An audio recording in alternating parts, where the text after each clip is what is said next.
Man, the thing is starting. I'm not ready. Ah! Well, I'm almost ready. Ah! Okay, I paused the thingamabob.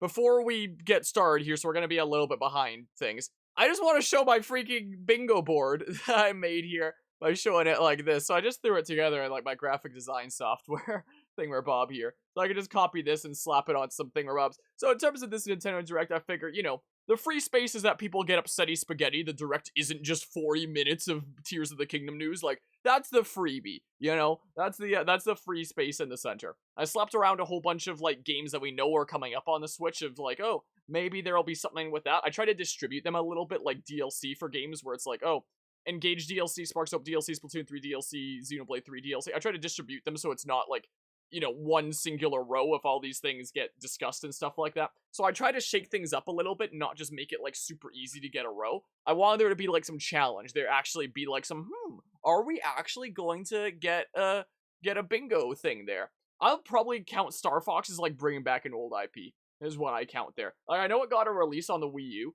but it didn't exactly go over super well, was the case there. So let's just go right into it. Maybe I'll leave the bingo board on the screen here, or maybe I'll turn it off sometimes so that we can, like, maybe I'll turn it off for now. We can turn it on sometimes. But yeah, Lancer, fucking forgot to make a bingo. Well, you'll just have to, like, partake in this bingo, essentially. Here, something like this. Like, Zero's not that, I know it's not that old, but, like, I wouldn't say that it really reinvigorated the series. We're starting out with Pikmin 4. Awesome. You love to see it. Also, I'm trying to, like, make the audio levels A-okay on OBS and stuff like that. Heck yeah! Let's, do the thingamabob. I love Pikmin. We've covered every Pikmin game on this channel, and that includes Hey Pikmin, and, like, what was that one? Pikmin Bloom on the phone. I covered a little bit of that. We've literally covered every Pikmin game on this channel. Done a full playthrough of it, except Pikmin Bloom. I don't think you can do a full playthrough of the, of that app game there. Here, let's get more real estate for the game itself. I love Pikmin. You know, I've been a big fan of Pikmin for a good while. My first game was Pikmin 2, so I guess we got, like, a new hero, it seems like. I played so much Pikmin 2. Like, my goodness, what a fun game that was. I put so many hours into it. Oh, look how cool the ship looks! I was a fan of Pikmin 3 when it came out. Pikmin 3 Deluxe on the Switch was pretty cool. Bit disappointing that there wasn't a Pikmin 4, that it was Pikmin 3 Deluxe instead, and then Hey Pikmin and stuff, but, no, it was Hey Pikmin first, then Pikmin 3 Deluxe, I think. I don't remember. But, like, when did Pikmin 3 come out again? Like, 2013 or something like that? So it's basically been a decade since, like, a full new Pikmin game. There was the spin-off with Hey Pikmin, but I count that as a spin-off rather than a mainline title. Never played the series, would highly recommend. I've done a playthrough of all of my- oh, there's a new Pikmin, Ice Pikmin! It looks like a rock Pikmin, but ice, that's kind of cool. Ever done a playthrough of Olimar gets into a fistfight in a parking lot of a Denny's? I can't say I played that one. I can't say I have. Oh, and then, oh, okay. Oh, that's cool. What? And then that's an ally. New types of Pikmin then, just like the Bulborb Pikmin in the caves of Pikmin 2 there. Quite typical for its breed. I really hope that this has... oh, that's awesome. I really hope that this has co-op as well. I mean, the last several games have had a co-op. Has been the case. Like, Pikmin 3 had co-op. Pikmin 2 had a... well, all the Pikmin games have had multiplayer. Pikmin 2's co-op was, like, wonky. I don't remember if you could do it during the main campaign. We did it in 3-player during the main campaign. Well, with a... look how cool you look now. I forget what you're called, but look so much cooler there. We've got some recurring foes. Anyway, I was just saying that we've done it in 3-player, Pikmin 2, a full playthrough in 3-player with a mod. Somebody made a mod that lets you play the main campaign up to 4-player. It's pretty fun. I enjoyed playing that with Chuglima and Uneven. It was a fun time. One of the few full multiplayer playthroughs we've done on this channel. So it looks like it's gonna go back to, like, a Pikmin 2 style with, like, the caves and stuff. That's pretty cool. I did enjoy, like, the dungeon crawling of Pikmin 2. It was a fun time there. Like, Pikmin 2 is probably my favorite out of the series. Then 3, then 1, then Hey Pikmin. Maybe you can stick around at night, but there's consequences? 7/21/2023. Okay. Let's see here. Okay, my own volume's pretty low. They better not bring back the water wraith, I swear. Get a refund. Hold on. So 7/21, right? What kinds of things will it show us? So Please July look forward to 21st. more information in the future. That'd be Let's see our just, first batch you know, of append Nintendo the Switch headlines. the stream schedule. There we go.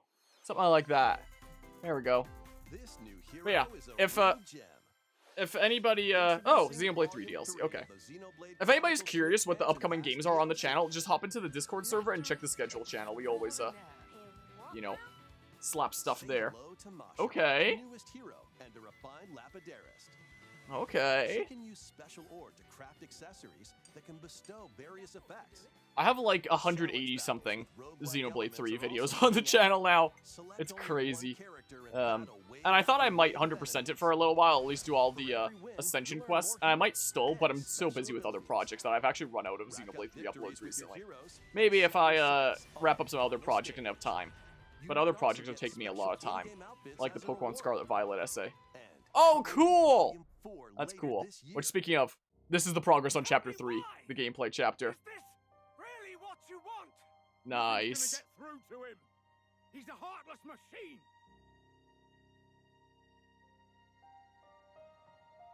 Like Huh. Dad wasn't enough for you. Volume 3 of the Xenoblade Chronicles 3 Huh. expansion packs for the Xenoblade Chronicles 3 game launches on the Nintendo Switch system February 15th.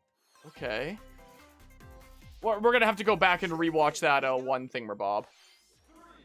Yeah, that's intriguing. So that'll be the DLC story. So it is confirmed it's gonna be a prologue, not an epilogue. That's fine with me. That is a-okay there. So February 15, Xenoblade 3 DLC Wave 3. Okay, and then later this year we're gonna see what the heck is going on with Shulk and Elvis being all weird and stuff. What's gonna be happening with that, I wonder? Yeah, this is not getting added to the stream schedule. Imagine if I challenge myself of like everything that ever gets revealed in a Nintendo Direct gets covered and added to the stream schedule. I'd lose my mind. Not happening there.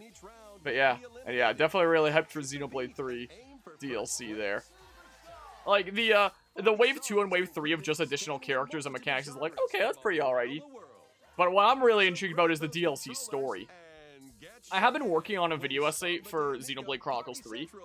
Mostly the script for it thus far. I haven't done any editing yet. And I figure it's going to take me so long that I'll just wait until all the DLC is out, and then I'll start production properly on the Xenoblade 3 video essay, because, you know, I'm currently busy with this mess. You know, this insane mess here. This is Chapter 3. Chapters 1 and 2 are basically done. The current runtime of the Scarlet Violet video essay is already over 2 hours in total. It's insane. So I'm losing my mind. So, by the time that's done, maybe I'll start working on the Xenoblade 3 video essay. Or maybe a new one that I've been thinking of.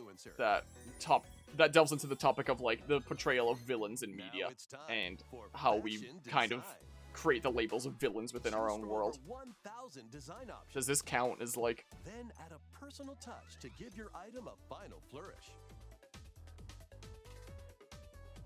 You can get the items other people are wearing by liking them.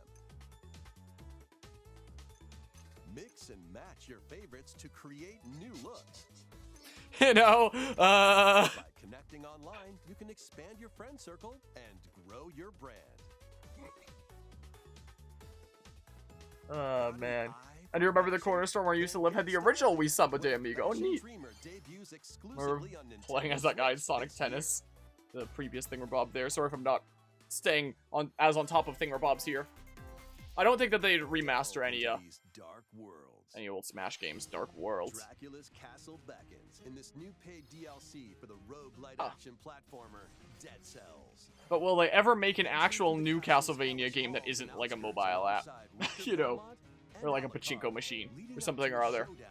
But yeah, in terms of video essay length, still never being the guy who made a 13-hour long video essay on Ryuji from Persona 5. And no, you're not. Oh, jeez. The Pokemon Scarlet and Violet essay might be my new longest video essay by the time it's done. I can say for sure it's not gonna be 13 hours though. That's certainly something. But yeah, it is probably gonna be the longest video essay I've ever made. I've made a couple 3-hour ones. it's definitely gonna be longer than 3 hours if I'm already at, like, In this narrative you know, puzzle adventure if I'm already over 2 hours and I'm at chapter 3 out of 7. Like, maybe the coming ones will be a bit shorter than some of the previous, but I don't know. We'll see, I guess. You know, will be the case. Hello, Cam. What do you miss? Pikmin 4 is coming out this July. Is the case. Looks like there's several heroes. There's Ice Pikmin that can freeze water, and like a dog companion you can also ride on the water through, and who can break obstacles for you. Is pretty cool. Wait, And stuff. is that? Well, This that is can't be Ghost good. Trick. Wait, Time-bending murder mystery. I've never played this game, but I've wanted to. After kicking the bucket and becoming a ghost, you can possess. This game has some jammin' music. With your powers, you can even This help was a others Nintendo like DS this game, if I one recall. And change any ill-fated I've been intrigued by this game, though. Ghost Trick, Phantom Detective, Spirits onto Nintendo Switch this summer. I might have to play it. They just said this summer, no date, huh? Two connected worlds. I'm adding that as a maybe. Thrill. I am rather intrigued. I've wanted to play it before. So maybe. I'm gonna add that as a maybe, which means whoops if I have the time for it. You know? Because I'm rather intrigued there, you know? I have no idea what this is. Gotta adjust my microphone slightly here. Is the case. Also, that doesn't count as anything on my thing, does it? That thing still exists, bringing back an old IP? No, I don't think it's a thingamabob here. Oh yeah, I should click off the thing there. Yeah, yeah, nothing new to add right now, I don't think.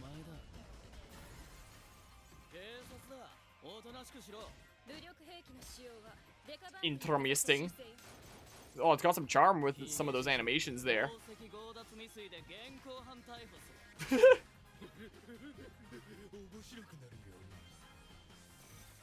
Okay, I don't know what the heck this is. What?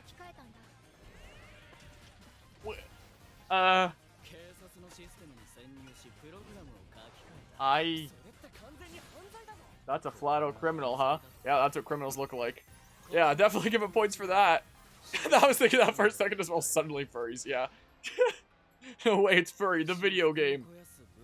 Deca Police?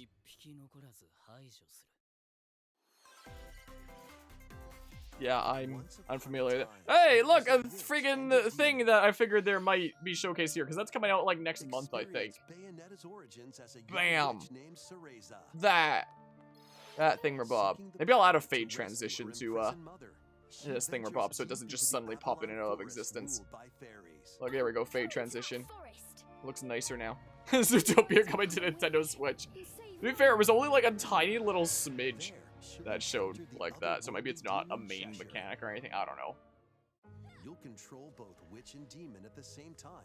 Harness Seems Cereza's intriguing. magic and Cheshire's ferocity. I'm sure that Johto Johnny nerd is probably going to be super hyped about this. That nerd loves Bayonetta. They'll need to work Has no together in secret battle there. as well. But I'm not super familiar with Bayo stuff myself. I have seen all the cutscenes of all the games. Like, the few Platinum games that I've played have been, like, really, really good gameplay and stuff. Like, I've very much enjoyed the Platinum game styles that we've played, which is namely just so far Nier Automata and Astral Chain. We'll play Metal Gear Rising at some point. Bayonetta is one of those games that I figured might not ever be covered on the channel because while this isn't necessarily like a family-friendly channel in the sense of like, oh, I never swear I never play M-rated games, because sometimes that happens, but it's not like super duper common around here, you know? So, like, games that go like really far over the line, let's say, I get a little bit more hesitant about playing on the channel. Like, I'd probably never play GTA 5 for that reason. Maybe when the new GTA comes out, I'll consider it if it's like a big thing that a lot of people want to see. Bayo for similar reasons. When I played Persona 5 on the channel, it went way more over the line than I expected, and I was like, huh, maybe I should just cover it. But anyway, I have seen all the cutscenes of Bayo 3. I thought it was an intriguing story. I think it took some liberties in several areas, and I had some big criticisms about the story. Okay, so the thing. So Sploon DLC. That, right? So still no bingo there. Sploon real. So we're going back underground again, like Sploon 2 for DLC. So yeah, anyway. The current state of Bayonetta on the channel is like a maybe, honestly. Is a strong maybe. Like, honestly, at this point, I am intrigued. I like Platinum Games stuff. It's not out of the question. Maybe I'd cover it one day. But, what, is this with Splatoon 2? This is Splatoon 2 area? I don't know. Something or other, Inkopolis. But, anyway, it's not super high on the priority list. So as long as I have, like, other games on the queue that I still want to, like, get to doing, then I'll prioritize those ones over Bayo. So, maybe Bayo will be done on the channel one day, but it's not high up on the priority list. So if it ever happens, it wouldn't be for a good while. So, there's that. This is Booyah Base. It's got some pretty nifty weapons and gear. Wow. You might spot a few familiar faces alongside new shopkeepers. Products here are the same as the ones. And yeah, I'm not so shop I'm not wherever super your big on products Splatoon myself. I always say this in regards to Splatoon. Like, I get why people like it, but it's not quite my cup of tea. I've played them all on the channel. We've played all the way through Splatoon 1, 2, and 3, and the Splatoon 2 DLC content. And it's like, yeah, I get why people like it, but it's just not quite for me, you know? Is the case. Is this meant to be hype for the old hub map? Whoa! Content that I can get by, like, grabbing the other cartridge and putting it in my Switch! But halfway you think through Bayonetta, anything in the game graphics and performance impress you, notwithstanding the occasional bland textures. Yeah, from what I've seen, just looking at, like, the cutscenes and stuff, like, it's beautiful. Like, it's really dang cool. I look at that and I'm like, wow, that's a Switch game? Spring 2023. Well, it's mainstream Nintendo enough and it's short enough that, like I said, we've covered Splatoon stuff on the channel. So, I'll just say, like, Spring 2023. Splatoon 3 DLC. Bam. What's going on here now, huh? What's happening here? But yeah, Nintendo Directs are just, like, changing around my upcoming game schedule 101. What is this, Nier Automata? Like, what's going on here?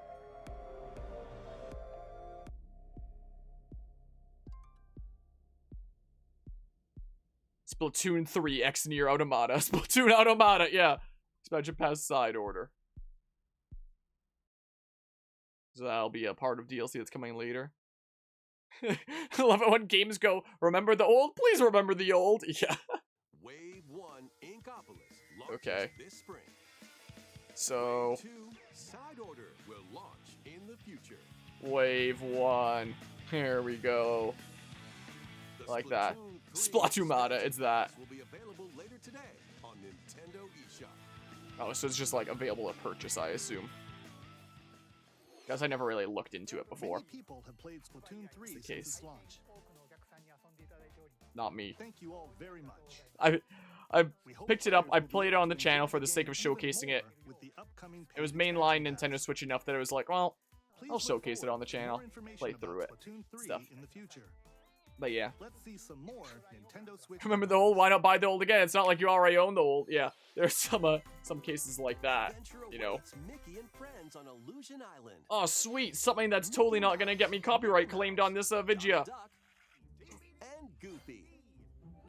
Embark on a new adventure to find 3 magical books and save the mysterious island of Monoth. I assume they saw the success of Cuphead and were like, whoa, people actually like playing video games that retain, like, a cartoony art style that makes it look like you're tuning into an actual cartoon. Let's make a game that does something similar, is what I assume happened here, you know. Find secret areas. Boy, time to get sued? Yeah, match. Cross large chasms with boost jump. Ground pound barriers to open new spaces. So, there's a suspicion that Tears of the Kingdom might market at 70 USD due to using a 32GB cartridge, we shall see, huh?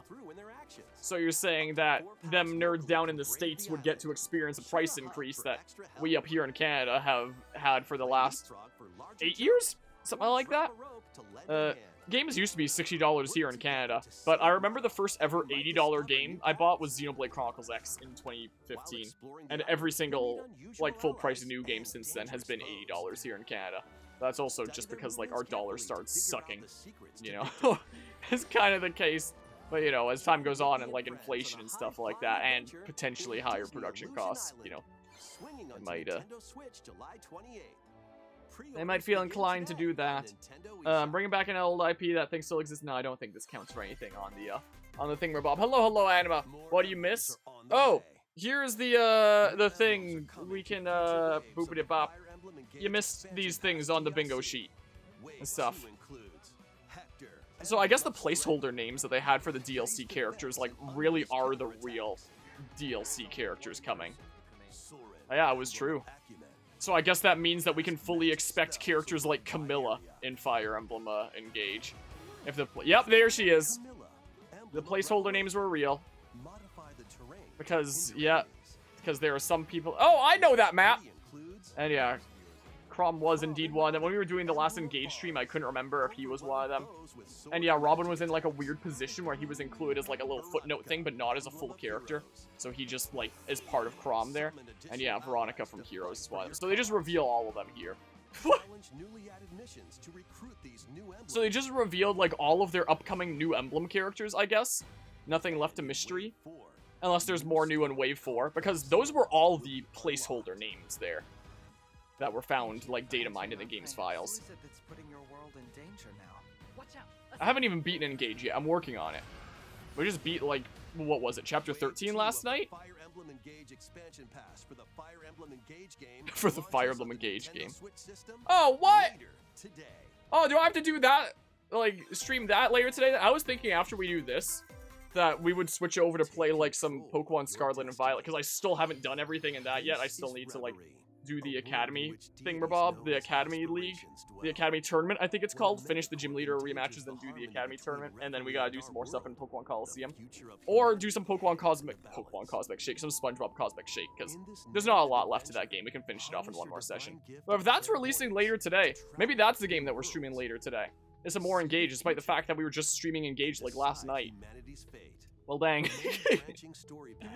Guess maybe we're doing that. If it depends how much later today is. I'll see if it's available after the stream, you know, is the case. In which case we can still do one of those other games. Pokemon Cosmic is your favorite Pokemon game? Pokemon Cosmic sounds like a really unhinged Pokemon fan game.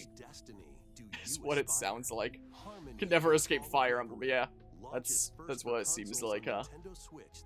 My goodness. Find your role. Rolling.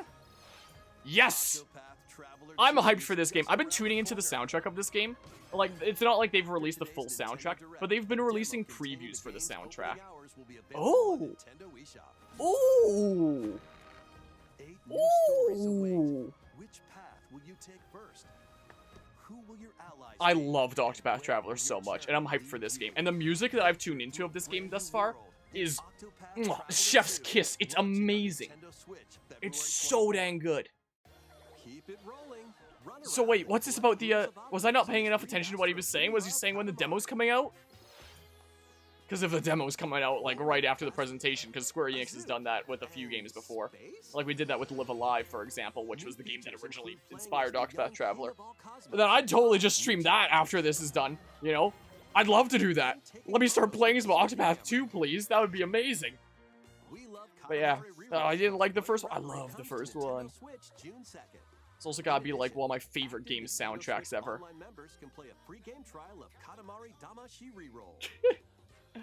Oh man, another game that I've been intrigued by before. It's Katamari. Maybe after presentation, hopefully we shall see. Maybe we're playing some Octopath, or maybe we're playing some Fire Emblem. This is a really charming looking game. I like the look of this a lot. Complement your journey with enchanting melodies and retro-inspired tunes from the renowned Yasunori Mitsuda, a guest composer for the game. I'm not sure who that is. Sea of Stars has the same composer as Chrono Trigger. Oh!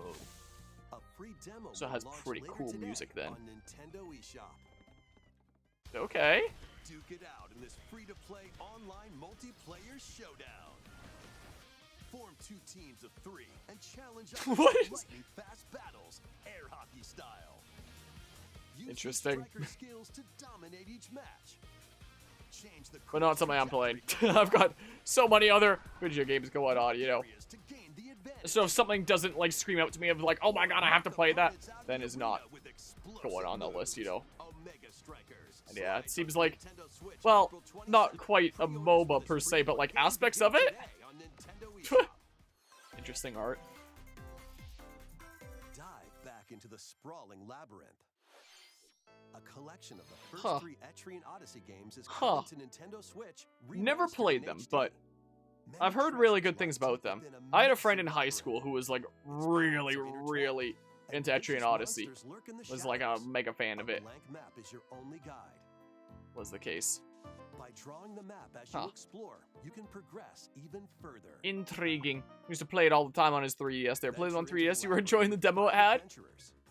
As the guild leader, I've heard good you things assign about it them from roles, like at the Judo in ally high defending school, protector, at or least. the ultra-fast Dark Hunter. Nom. Be warned, every adventure is fraught with danger. Is it just me or does it feel almost like it's You can change your team and learn cut new off at the skills top to left strengthen there? your party Yeah, like there before should be a little bit of challenging the space labyrinth again. before the L hits the screen there, or like that circle thing where 24 Bob. newly It just, drawn I don't know. character illustrations are included. This feels odd. Plus, take advantage of new Picnic difficulty Basic options Expert. and a new auto mapping function for smoother exploration. Etrian Odyssey Origins Collection.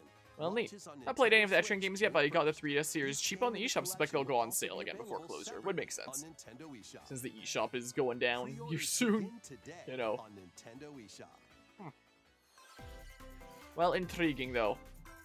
Get Let me add that tactical picnic difficulty. skills ready. Advance Wars? Calling all strategy fans. The Advance Wars 1+2 I like reboot strategy campaign stuff, is but I'm already about losing my mind over Fire Emblem enough as is. I don't know Sandy if I have any more and space two full on the story schedule campaigns, as is. each I have heard one good things about full of Advance Wars, but, turn-based tactical you know, action.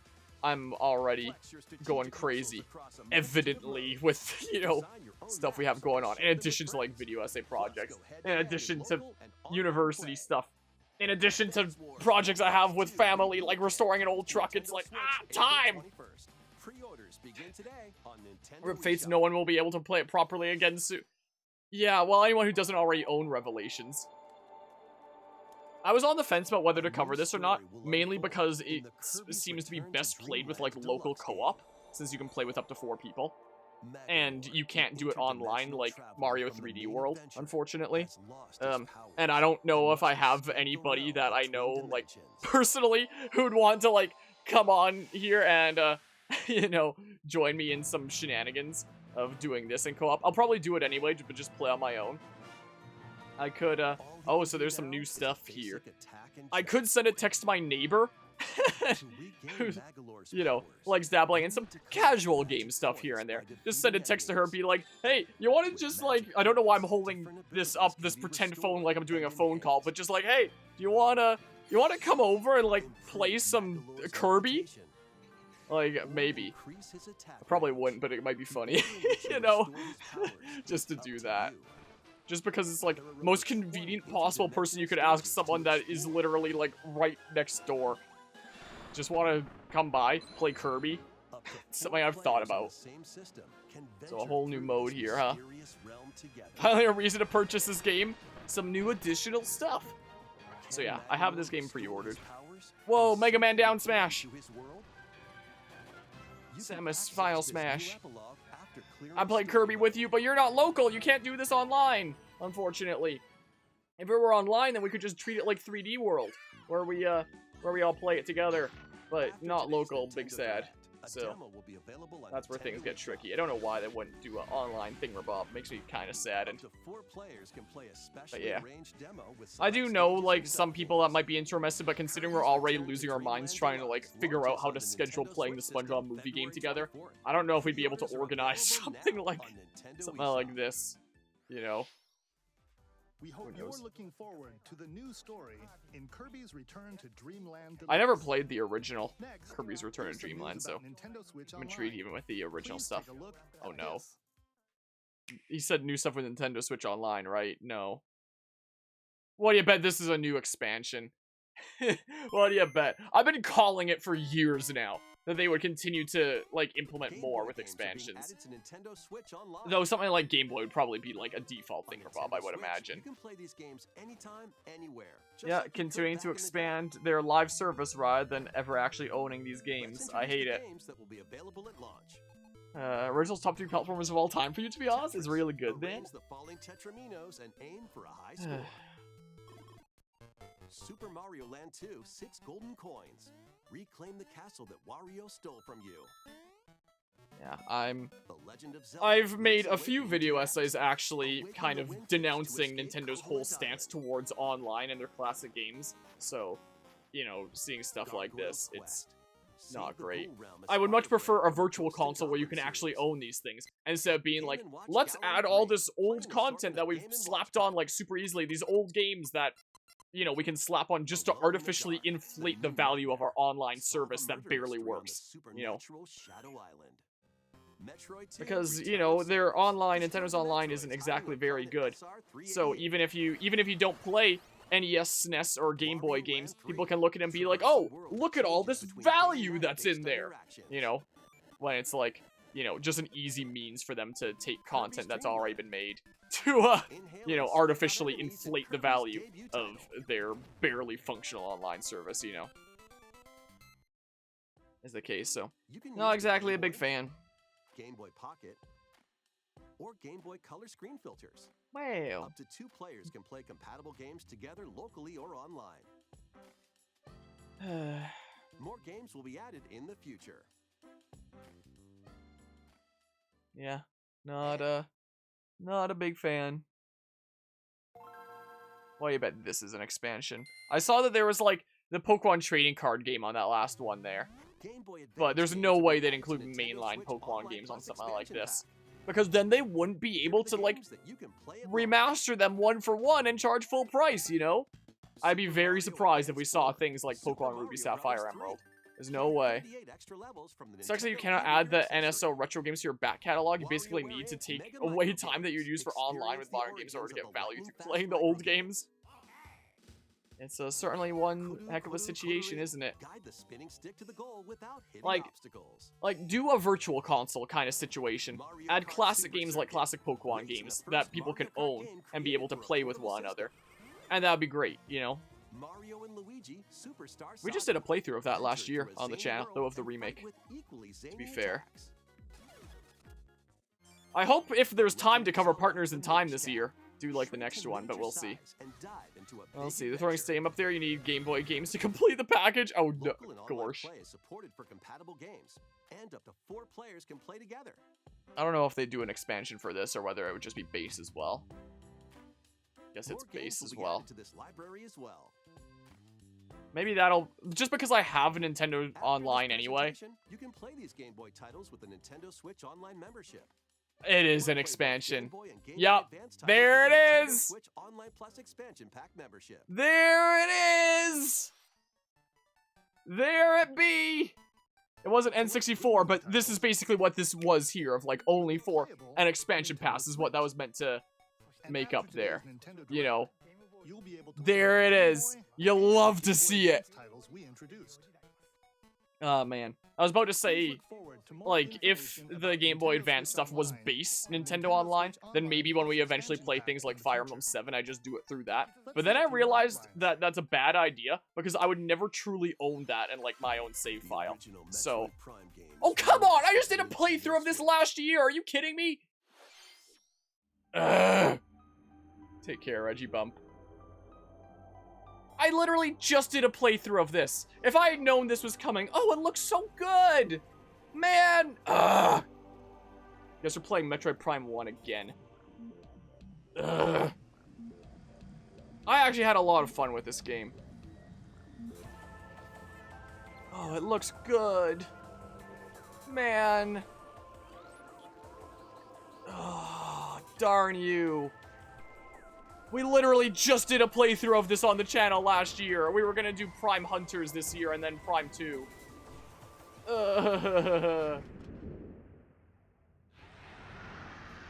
Man. I'm happy, but also upsetty spaghetti. Oh, come on. Why you do this to me? The first Metroid Prime game, originally released on the Nintendo GameCube system, has been remastered for Nintendo. Yeah. Unfortunate for the schedule there. If my schedule is too busy, I might just have to say we're not doing it just because it's been covered on the channel before. But also, considering that, like, Metroid games are meant to be, like, replayable and, you know, you can zoom on through things when you know what to expect and stuff. And now that I've played through this game and I know what to expect and I know how to get through things, I might be able to zoom through this game. Like, I'd probably be able to do it a lot faster than the first time, right? In theory.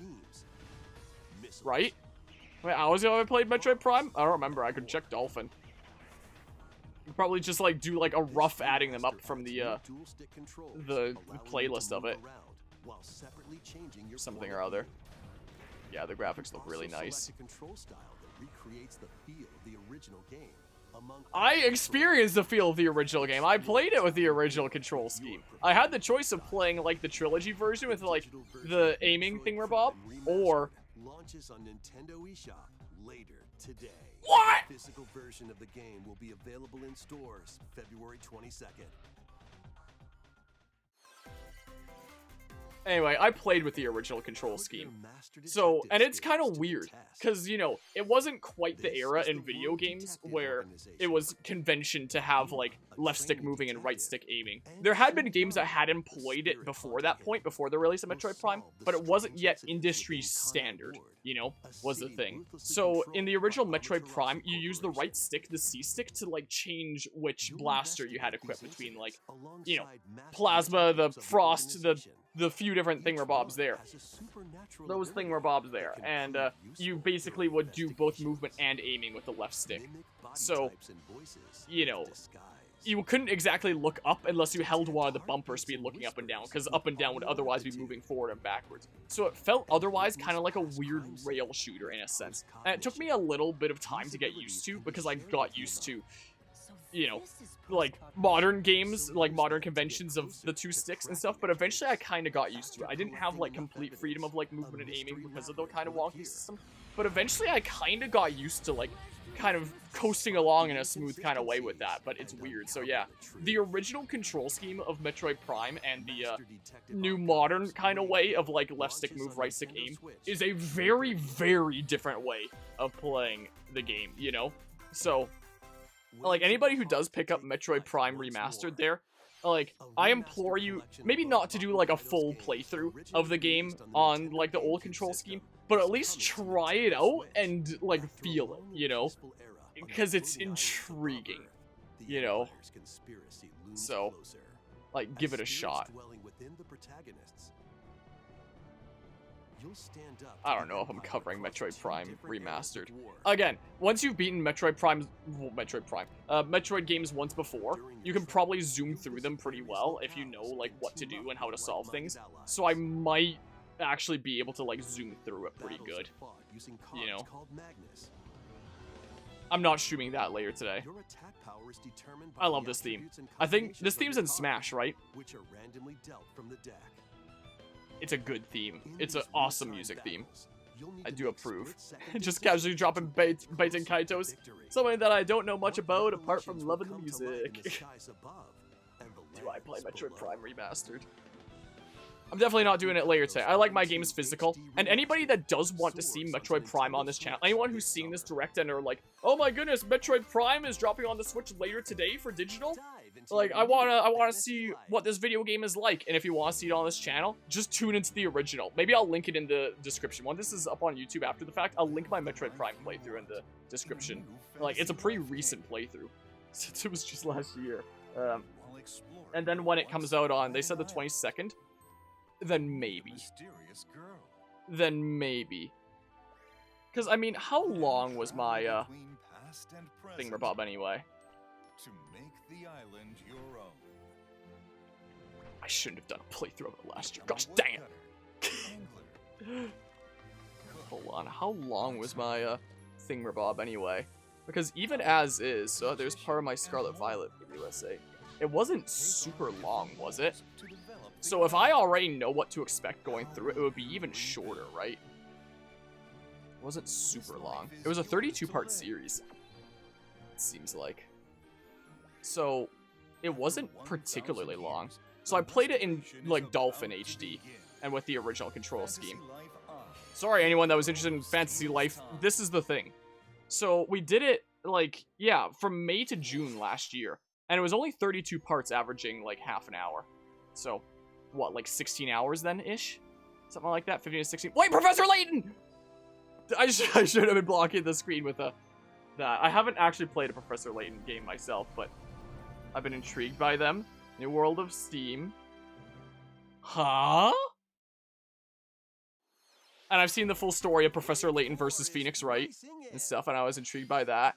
I'm honestly gonna slap that on the thing of, like, that thing still exists. Like, they're still making games for that. I'm intrigued. Okay. And then Mario Kart. Oh, I still don't have a bingo, though. God, the music's so good. Oh, you love to hear it. What was that called? Like, New World of Steam? Oh, so there's gonna be, like, new characters and stuff? So, hold on. Professor Layton and the New World of Steam? Maybe? When? Okay, it's a spring thing. So spring 2023, Mario Kart 8 Deluxe, Wave 4. Okay. What the heck was that a second ago? Was that first one Minecraft Legends? Was that one of the things on my bingo sheet? Yeah, that's that. I might play that. We're still in the middle of, like, Peculiar Potions Season 1 is the thing right now. I want to end off Season 1 of Peculiar Potions with Episode 30 and then, you know, take a little bit of a break from it for a while, because they take a lot of time to edit and make and stuff. So, the most recent episode that we published was Episode 25. So, if from here I get them out on a bi-weekly basis, I can get Season 1 done before the release of Legends. I would not want Peculiar Potions and Legends going on at the same time if we do showcase that, you know. So, I'm going to try my best to get out bi-weekly episodes of Peculiar Potions until we finish off, like, Season 1. Is the plan.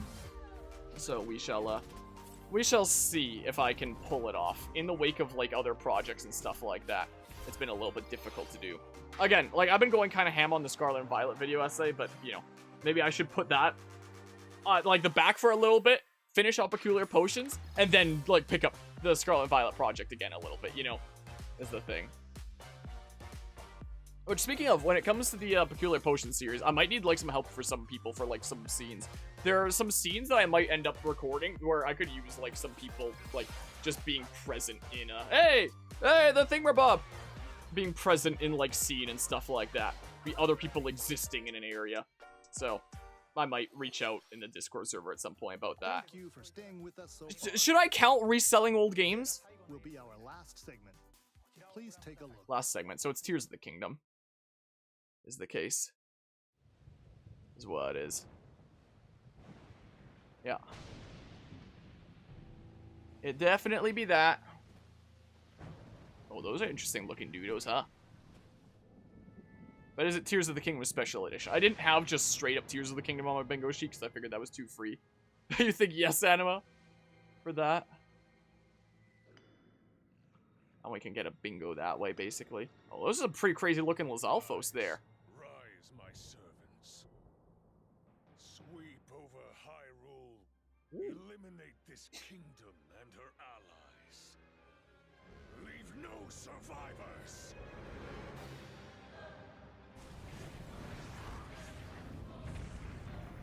What are you going up against? The moon? Is it gonna be like Majora's Mask Moon? It was the Blood Moon all along. Who is the real foe? The Blood Moon rises once again. So it seems like you can still explore, like, the same world as before. There'll be, like, some new areas and stuff, but there's generally, like, the same kind of world that they're using as a base is what it seems like. Whoa! Get Minecrafted! But Link, I am not sure you'll be able to stop him. Now, if only the actual in-game soundtrack could be as good as the trailer themes. The trailer themes for Breath of the Wild and Tears of the Kingdom are absolutely amazing. Too bad Breath of the Wild barely had a soundtrack. So, would be cool if this game actually has a banger soundtrack in the game itself rather than just in the trailers. Okay, just become like Banjo-Kazooie nuts and bolts, I guess. Can't wait to see what glitches that'll spawn. Ooh, look at what's going on with the Master Sword in that. I guess I have it on my layout, my bingo sheet already that's like that, but I guess I never paid close enough attention to it. Please, lend him your power.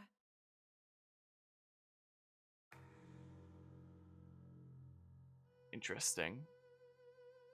Yeah, that's one that's already on the schedule. We're covering that. You know, that's a thingamabob that we are covering on the channel. Anyone who hasn't seen the Breath of the Wild playthrough on the channel, that's like one of the most broken playthroughs I've ever done. No, that's not one of the most. It is the most. Like, I took the time to learn how to break that game. Hey! That game in half. So it's a very, very glitch-riddled playthrough. And playing that game glitched is very different than playing it not glitched. Also, Mythic come out of nowhere with a 1-year resub. That's 12 months right there. 1 year, let's go. I appreciate the 1-year resub there, Mythic. Enjoy another month of the emotes and sub action. That is a whole long time of being sub. Welcome to the 1-year game. Heck yeah. How's it going today? 1 year, let's go. Let's go. Yeah, you got the hat badge. Huh. Okay. Do we count reselling old games? Do we get a bingo? Like, do we do that? Or, I mean, I put Metroid Prime 4 there, but, you know, Metroid Prime's pretty unexpected. I'll just say maybe it's up to interpretation whether there's a bingo there or not, honestly, is what we'll do. So, hold on. Let's discuss some things out here. Let's go ahead and pull up music and stuff. Let's jam out to some tunes. I'm just gonna put on the DVD stream playlist. If anyone wants to know what any of these specific themes are, just, like, ask me and I'll let you know what it is. This first one is Lost in Thoughts All Alone, Tud and General Offensive Remix on Game Chops. I'll just link, like, the playlist that I made in the description of this and stuff. And hope that anyone can find tunes that they want to tune into, but otherwise, just, you know, ask in chat or post a comment being like, what's a tune at that? And I'll probably know it, you know. Schrodinger's bingo. Yeah, is it a bingo or is it not? You know?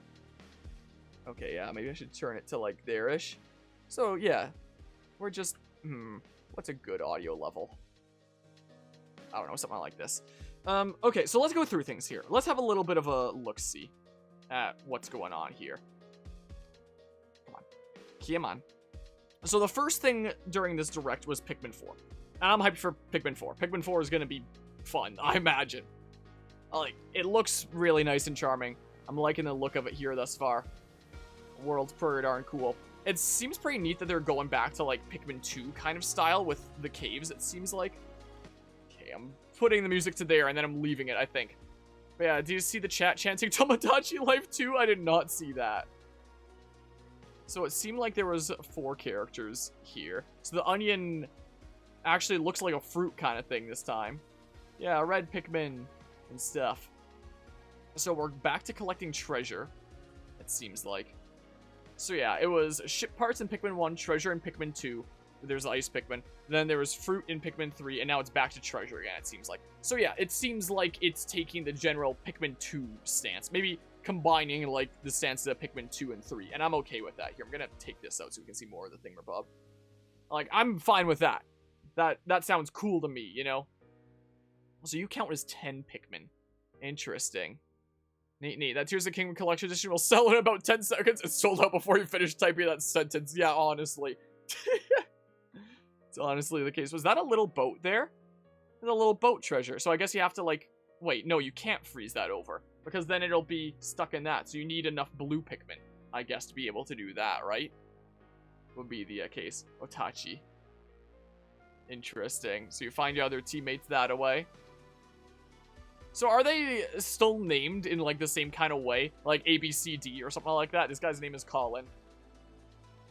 Is the case. This boss is looking crazier than ever. Like, I remember taking you on in Pikmin 2.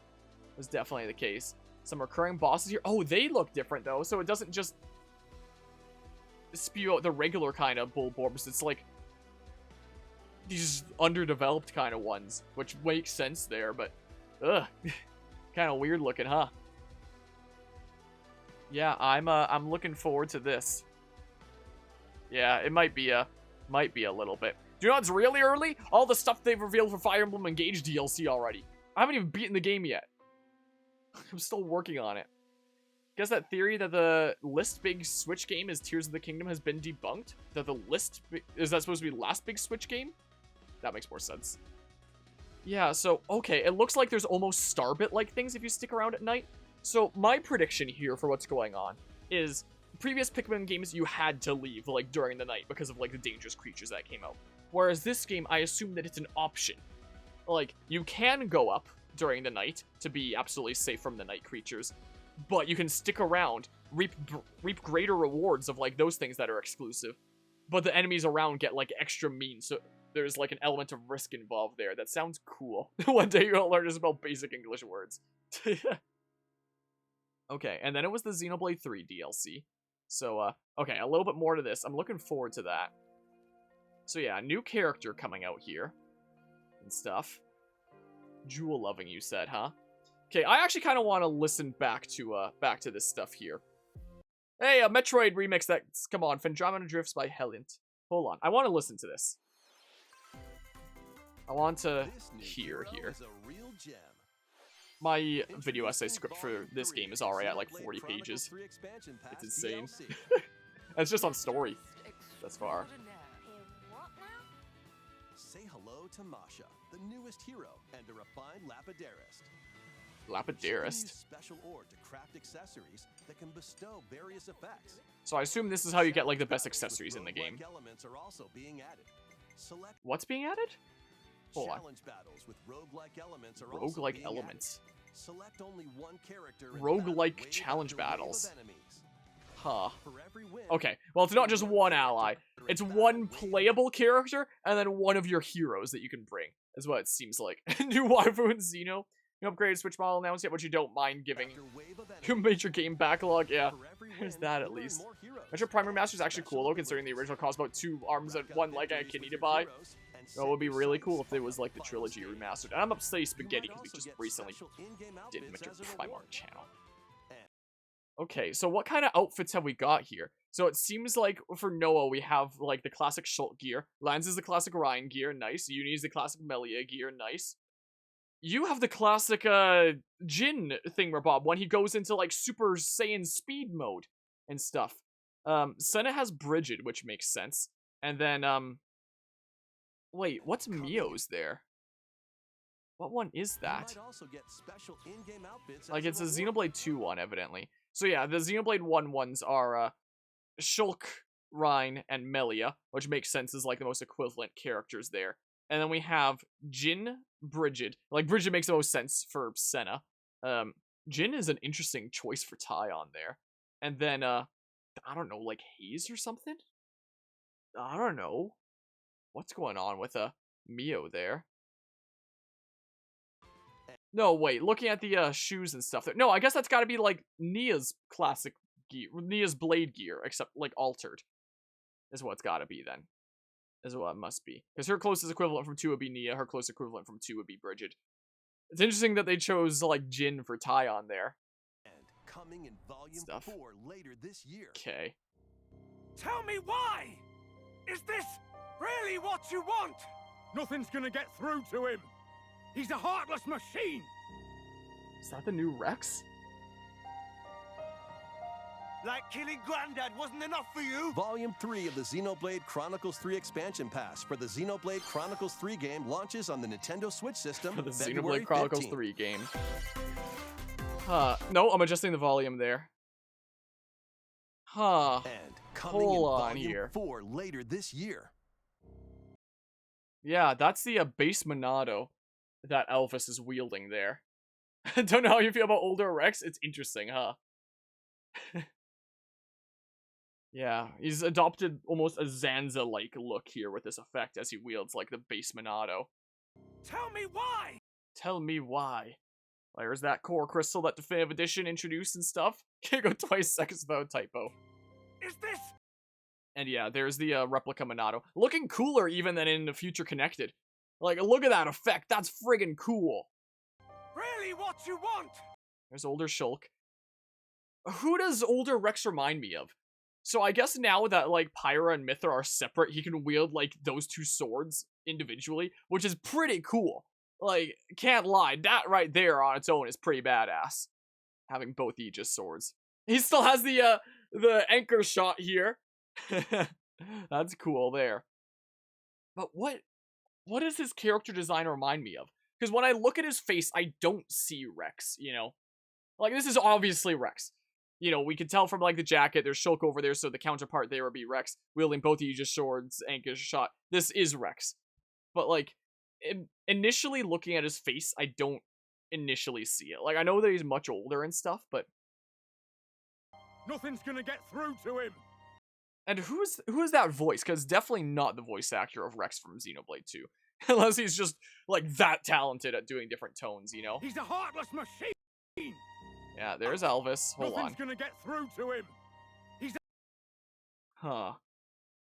Yeah, this is very reminiscent of, like, Final Battle of Xenoblade 1. I like the kind of cape thingamabob going on here. It is pretty cool. Huh. A heartless machine! What you doing, Elvis? What's going on here? What's happening? I wonder. Like killing Granddad There's wasn't enough for you? Volume 2. Killing Granddad, huh?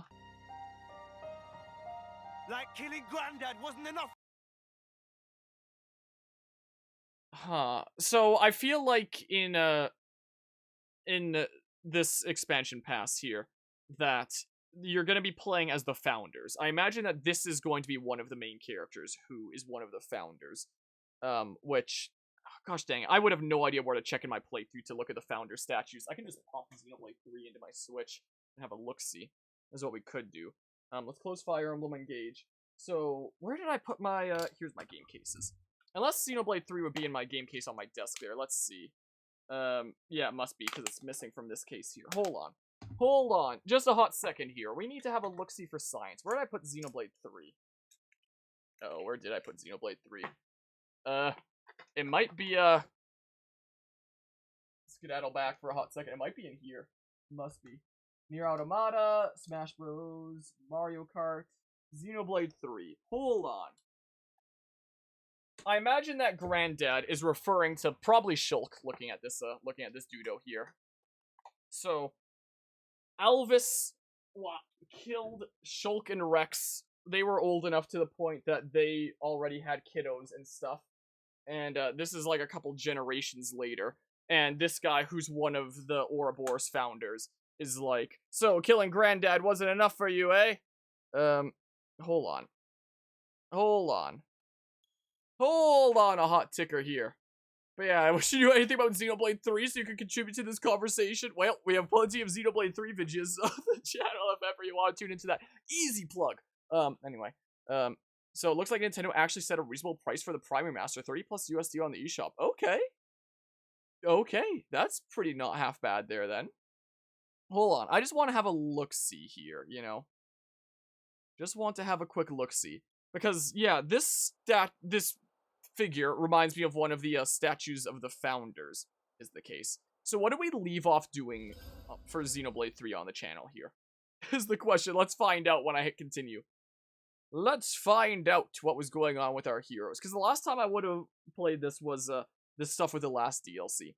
The last big session was when I was in Italy. And then we did like one smaller session like a few weeks ago. Just to like finish off some of the DLC kind of stuff. If I remember the most about Xenoblade 3 is making you tab over and over again.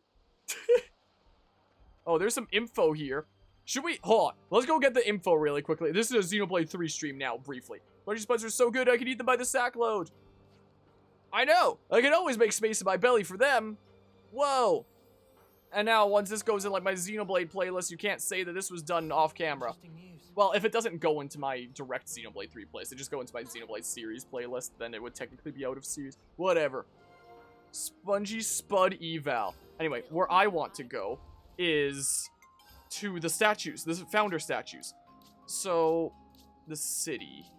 Where? Here it is. And the founder statues are... Wait. It's this. Surrounded by the thingamabobs that you select there. Okay. I kind of have to look at this monitor because this is where I have OBS. I still have like my regular computer screen in front of me here. Is the case. So this ponytail guy, he's one of the founders, right? Let's just check really quickly. He's this guy, I think, right? Look, it's the guy. It's him. He's there. It's that guy. What about these other ones? Is that the new Rex, then? Is that what's going on here? Still don't know who you are yet.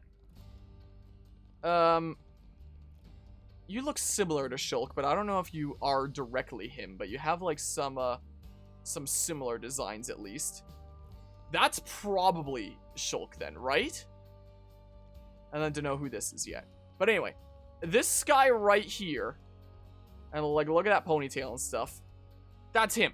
That is him. I have no doubt about that in my mind. So this is one of the founders here. So what does it say about this guy? House Vandam. So this guy here is the founder of House Vandam. House Vandam. In memory of the founder of House Vandam, the city's restorer and liberator.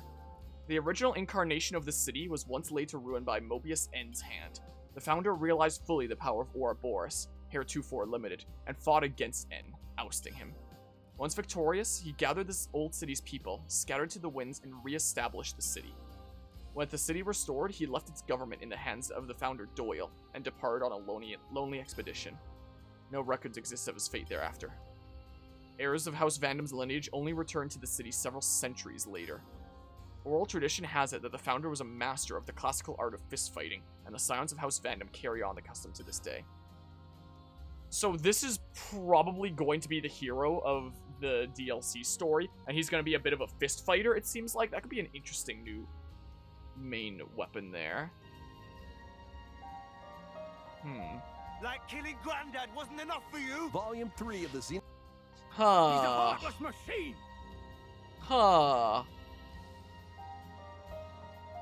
Like killing Granddad wasn't enough.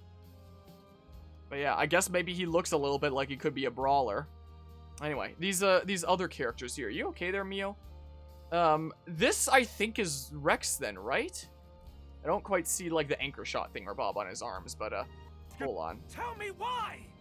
Is this Hold really on. what you want? No. I think this founder is Rex, then, right? Now the first Xeno protagonist to be a fist fighter. The main character of Xenogears was also a fist fighter. Okay, well, first it's Xenoblade at least then.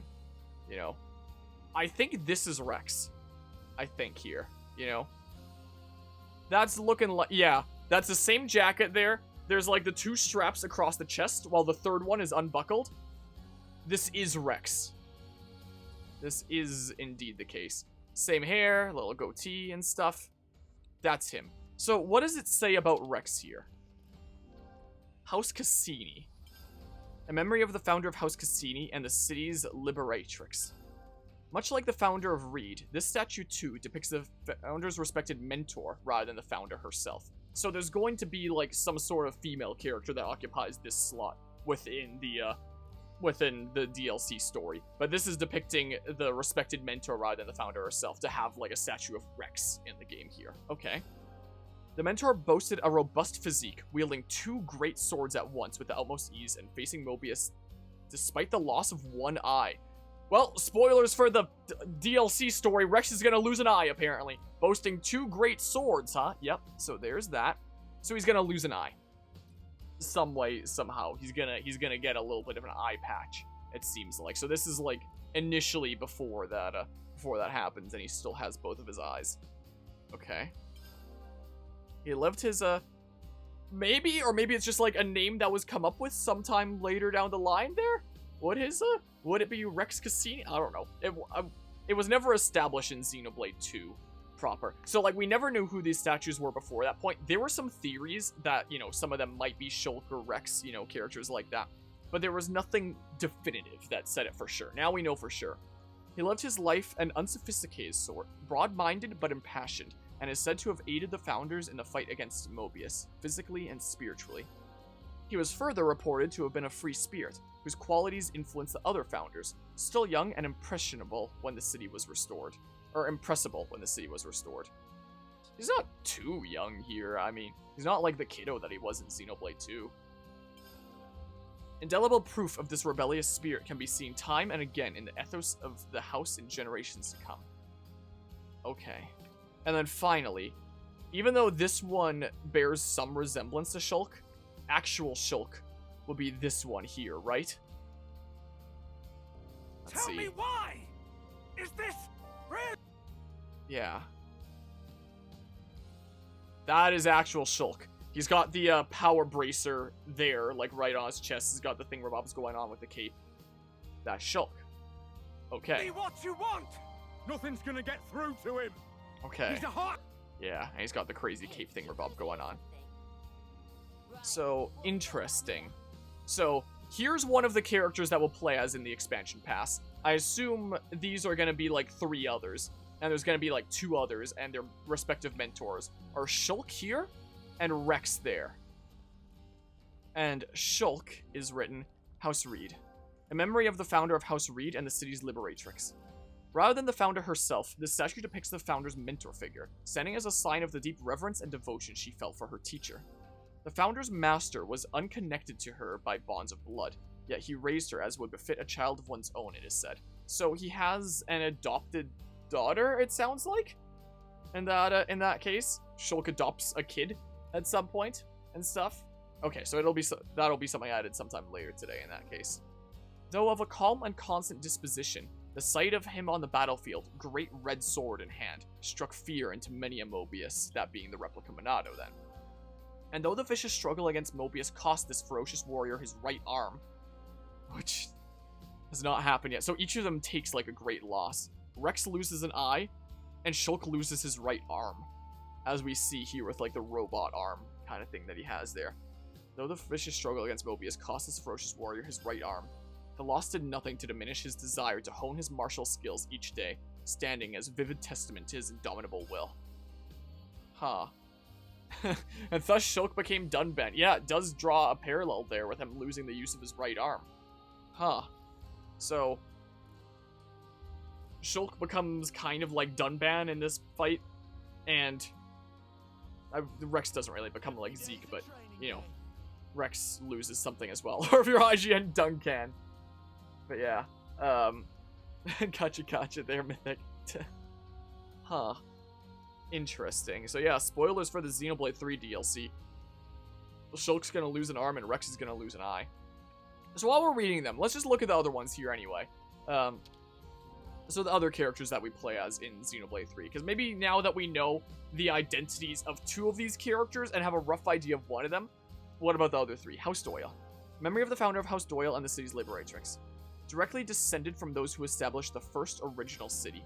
Her whereabouts were lost after En's ravaging of the city of old, but upon encountering the other founders, she committed herself fully to the fight.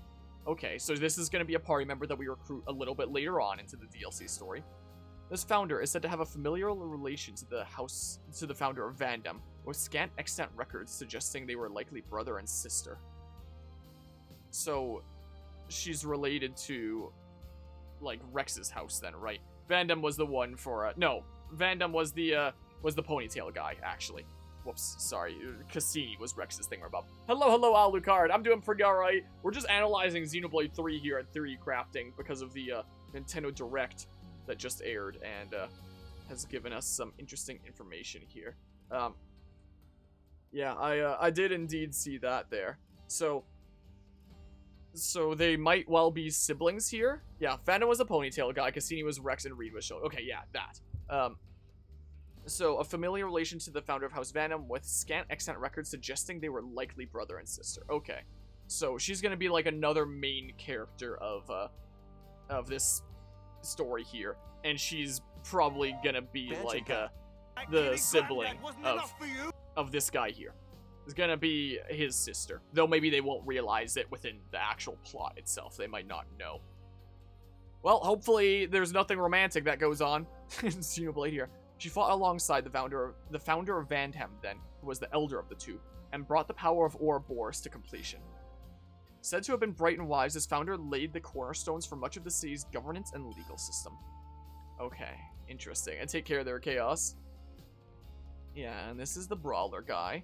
So, these other ones here. This one. House Rhodes.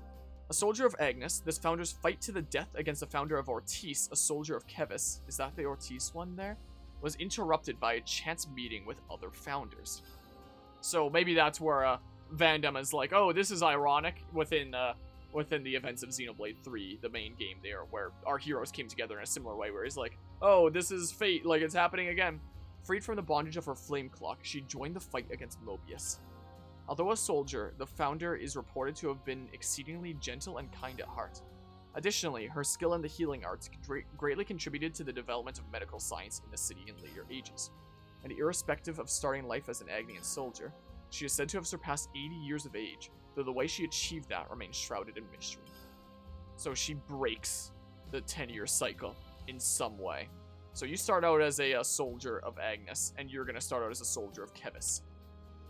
Whereas the other 4 here are, like, free from it from the get-go, being, like, city folk, I guess. House Ortiz. In memory of the founder of House Ortiz and the city's liberator. This one just says liberator rather than a liberatrix there. Wait, playable full dragon? What, huh? Yeah, what now?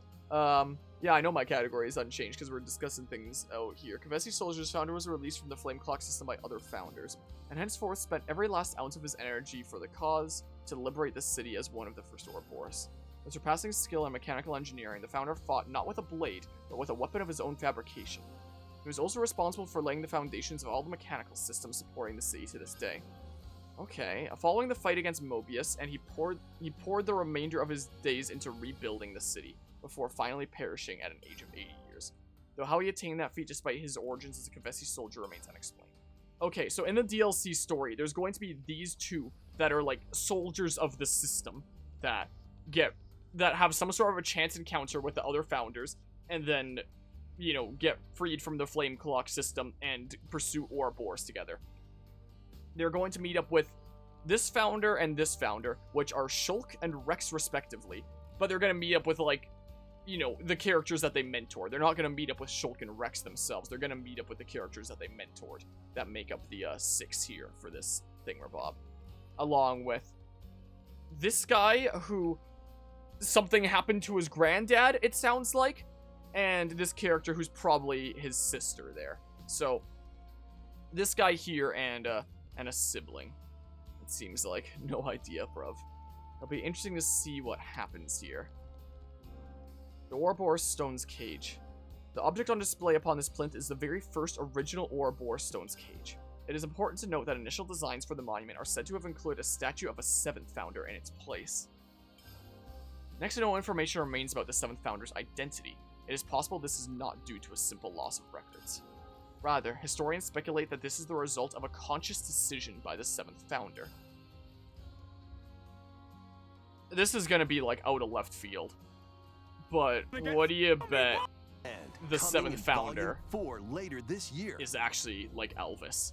You know, it seems like he's doing something big evil here, but we established in Xenoblade 1 that he's not actually, like, you know, big evil.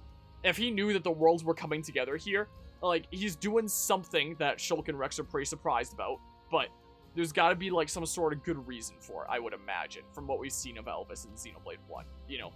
As we've seen as Ontos here as his proper name, if I recall. So, what do you bet that Elvis is like the 7th founder, but he wanted to have, like, his role erased, and he would also have, like, the power to kind of do that, you know? And so, coming in Volume 4 later this year. Tell me why! Is this really what you want? Nothing's gonna get through to him. He's a heartless machine. I mean, he is a machine. Like killing Granddad wasn't enough for you? Volume 3 of the Xenoblade Chronicles 3 expansion packs for the Xenoblade Chronicles 3 game launches on the Nintendo Switch system February 15th.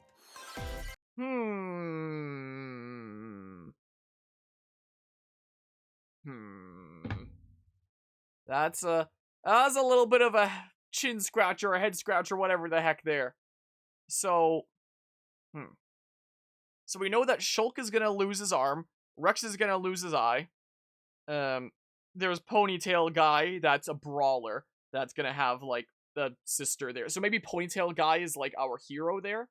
Maybe. That there's gonna be 2 characters that escape the Flame Clock and, you know, live a happy life and become founders, and they get the Ouroboros stuff together. And that there's a 7th founder, and there's something weird going on with Elvis. Weirdly enough. So, intriguing. Wacky, huh? Why is it just showing white here? My goodness. They might have it upload as like a standalone thing now. It's always possible. You know. Is what might well be the case. So, let's see here. Okay, they have these individual things and stuff. There's the Splatoon 3 expansion pass that we went through. There's this whole thing. This, I'm intrigued by. There's nothing, no, like, date or anything like that. Again, I've never played a Professor Layton game, but, you know, I've been intrigued by them, and I kind of want to. The art style of this looks really good. So you should go sleeping and you just streamed yourself, but just had to say this direct, and now it's a Baden Kato's remake, and thus, the best direct in existence. And thus, had to be the case. Anyway, I do appreciate you stopping by, Nishar. I hope you're streaming and stream it well there.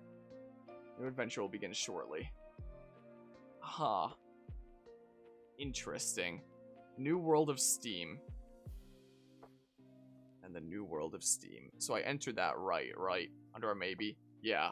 And a New World of Steam. Okay. Okay. And then, let's see here. There hasn't been anything uploaded for, Octopath yet. It doesn't seem like. So if we just keep on going through, despite the, white screen and stuff. Despite that, as we scroll on through, there's this stuff. Yeah, I was worried that that might be the case because, you know, they already found the names of all the upcoming DLC emblems within the game's files, like it had been data mined, so I had a rough idea of who to expect, but, like, I was like, is this really gonna be the case? Is it really gonna be these exact units? And it's like, yep, it was. I'm intrigued by this. It has jamming music. You want to hear the freaking Insane in the Rain remix of the Ghost Trick main theme? It's such a slapper. It's how you get in the groove for things. Insane in the Rain, Ghost Trick. Like, let's listen to this jammin' tune here. Listen to this. Well, if it was muted for some reason. Oh, I guess because this was muted, so it default to that. Here, hold on. It's a slapper.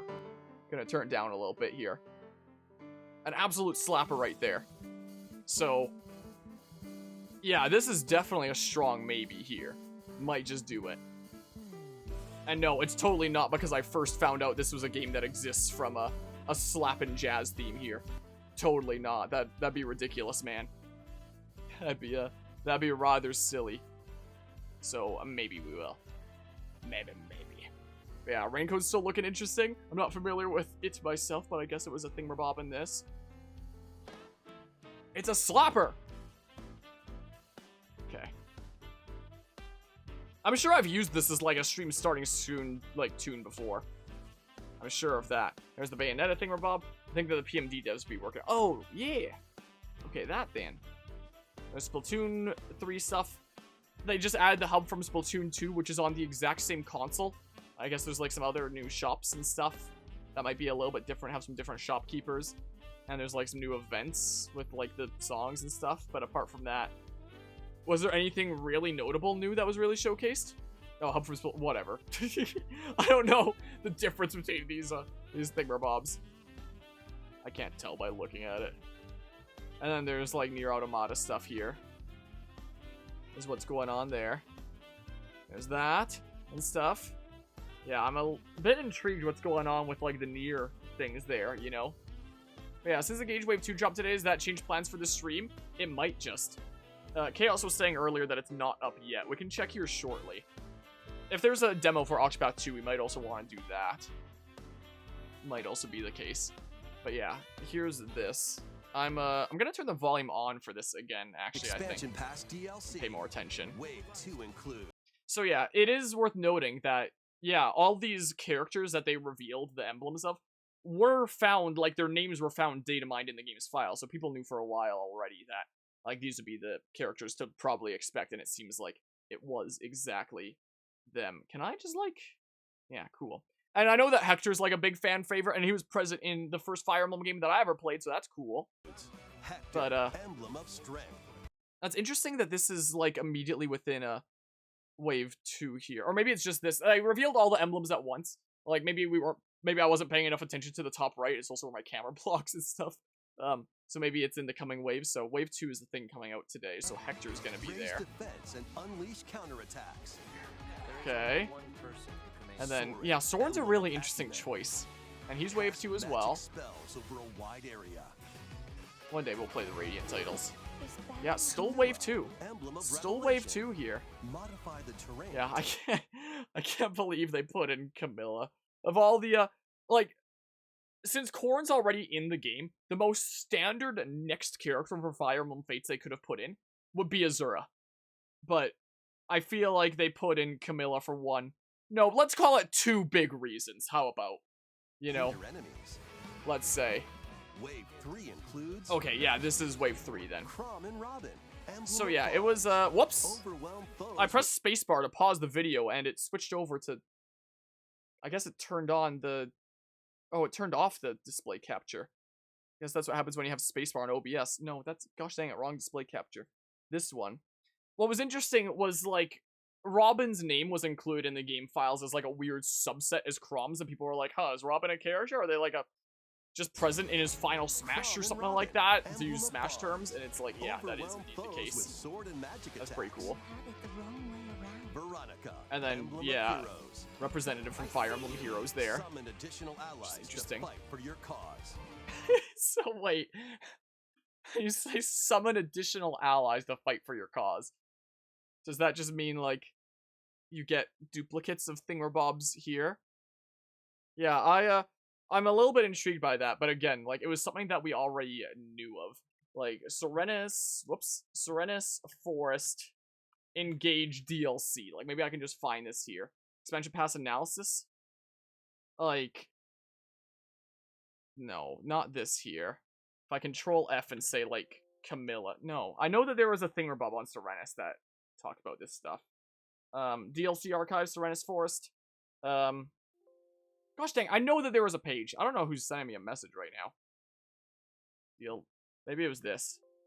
What the heck kind of ad is that? What the? I don't know. I know that there was a page for the thing there. But yeah, I wonder what the heck is going to be going on with this. Wave 1 of the Splatoon 3 DLC is kind of weird. Like, yeah, I don't know what's going on with that. Guess we shall see. But yeah, I guess they want to have, like, a dedicated representative. And they do also have, like, heroes already play into Engage, considering, you know, there's the heroes' weapons and rings and stuff that you can get, is the case. Because I guess you would have to choose, like, one of the... I guess they could have just put in, like, the 3 heroes as, like, a... Or maybe, like, a duel situation, like Arika and Ephraim, like they did within Engage. Spoilers for parts we haven't gotten to, I guess. But yeah, I guess I wanted to play both ways for hero stuff. Challenge newly added missions to recruit these new emblems. Divine Paralog, the Radiant Strategist. So yeah, this is Ike's one then. Not Ike's one. Soren's one. Sorry. And in Wave And then 4, Wave 4. a new story called Fell Xenologue will be unlocked. Fell Xenologue. Okay. Thank you for answering our prayers. Who is it that's putting And your to, world in danger now? Actually, like, delve into it properly this time. Wave 2. Nell. Fell Spark. Huh. Wave 2 Intriguing. of the Fire Emblem Engage Yeah, I guess I just didn't Pass look for the closely Fire enough Emblem Engage last time. game launches on the Nintendo Switch system Okay. later today. Huh. Unlocked. Again, I have not even beaten the Thank Engage you for base game answering yet. our I'm prayers. working Who is on it it. that's putting your world in danger? So, Thank you. okay, it doesn't say who is who there. In terms of, like, figuring out who that dragon was there. But I assume that they're both, like, fell dragons. I don't know how the story of Engage goes yet because I haven't beaten it. But from what I can tell, like, you know, Vale has, like, the red eyes when she's all evil and stuff. So, you know, I assume that red eyes like this typically mean fell dragon, right? For answering our prayers. Who is it that's putting your world in danger now? You know. Watch out! Assassin! And then, is that Fogado? Yo, is that Fogado behind the cloak? Wait, is that actually, Who is it like, that's his, putting your world in like, danger necklace thing? No. No way, alright? No shot. Hold on. There's no chance, man. Hold on. These are the ones that aren't even published yet. Like, I can see them since I'm the one that uploaded them and stuff. Hold on. Oh, wait, I haven't even put them in the playlist yet. I need to, like... I haven't done any editing on them. Hold on. Engage! Yeah, that's the stuff that was most recently put up there. that would be, like, here, right? Hold on. Hold on. Hold on. Hold on. It's not. Why would that be Fogata? It doesn't make any sense, but that looks like his thingamabob, right? Yeah. Yeah.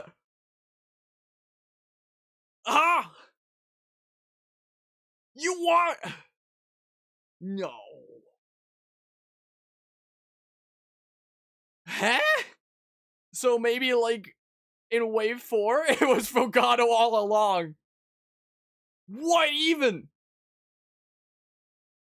Is that his hair? It's basically like his hair as well, right? That's undeniably his necklace. Uh-huh? Does it, like, turn the lords against you? And, like, Fogata comes after you first? So maybe, like, the lords of the different kingdoms will come after you in Wave 4? I'm just... Corrupted wolf. That, I assume Fogata would not transform that. It was Fogata all along. Fire Emblem Engage expansion pass for the Fire Emblem Engage game. Your universe, launches on the maybe? Nintendo Switch system.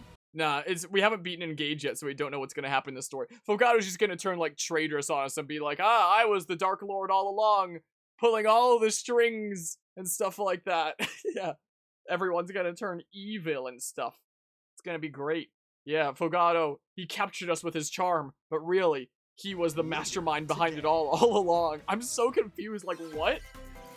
Like, that has to actually be Fogato there, because, like, they wouldn't just include a detail like a necklace. Something like a necklace is going to be exclusive to just one character in a Fire Emblem game. They're not going to freaking have multiple characters have the same necklace. They wouldn't do that, you know? So, the question is, like, what gets your allies from main game fighting you in DLC? Or at least, like, maybe the lords or something like that, you know?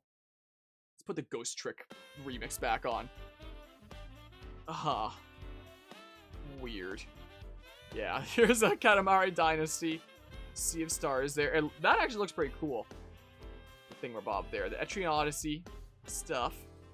There's the Advance Wars. There's Kirby Dreamland. I don't think I have much to say about that I haven't already said. Anyone wants my opinion on, you know, Nintendo's whole stance with, like, their online thingamabob? Literally just, I have video essays on this. Anyone wants the opinion on that? Like, I'd just be repeating myself if I made another one. Like, Nintendo's classic game Conundrum and these two. These are the two thingamabobs that are that. Like, I'd just be repeating myself there, so, you know. I've kind of delved into this kind of thingamabob before. So whenever I see stuff like this, I'm just like, ugh, gross! Yeah, and you have to pay for, like, the expansion for it.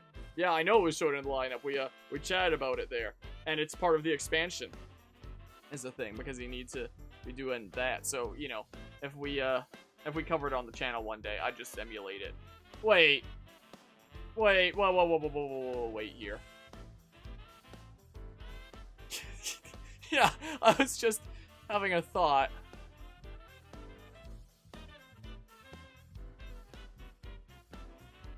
So, I knew that I wanted to cover the Paper Mario series on the channel one day.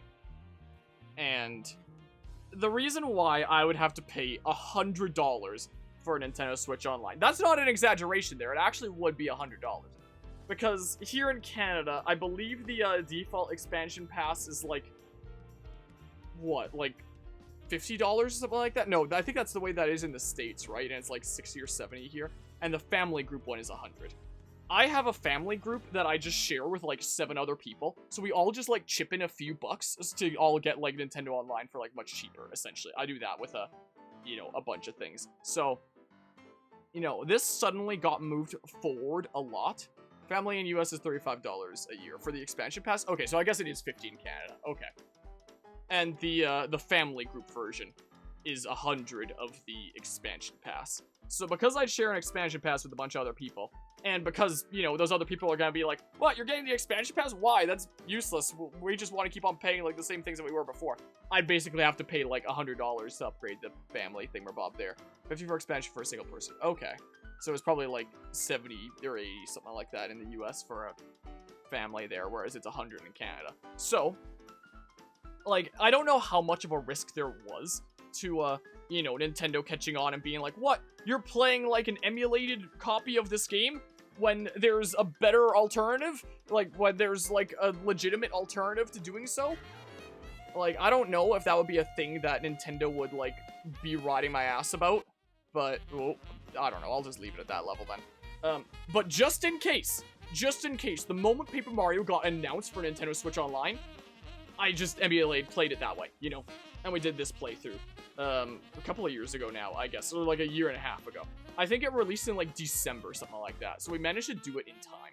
So, if Nintendo Ninjas did come after me by whatever weird trick of fate, you know, I'd be able to be like, hey, it wasn't available there yet. I just, you know, played it in an available way. It's not like you were offering any different way for me to play it at that point. And, you know, if I bought it in a different way, it wouldn't support you anyway. So,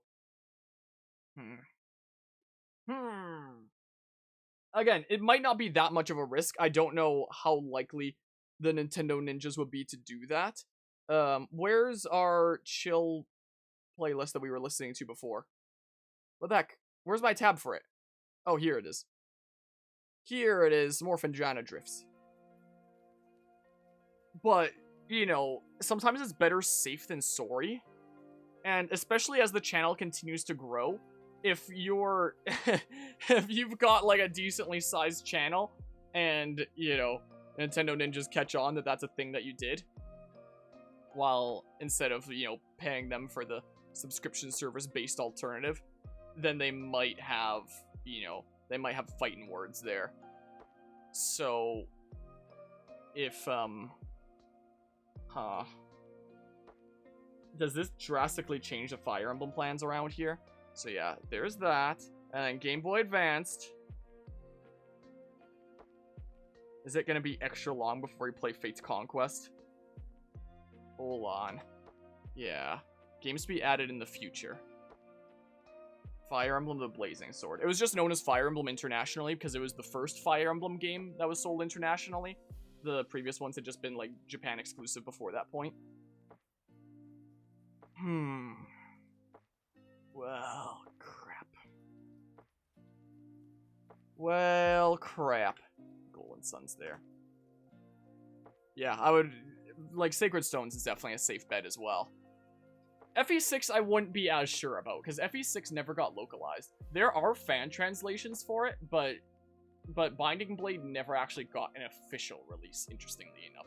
So if it did end up happening, it would be, like, the very first, like, worldwide official release.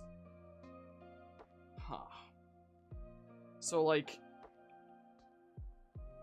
I mean... if I just say...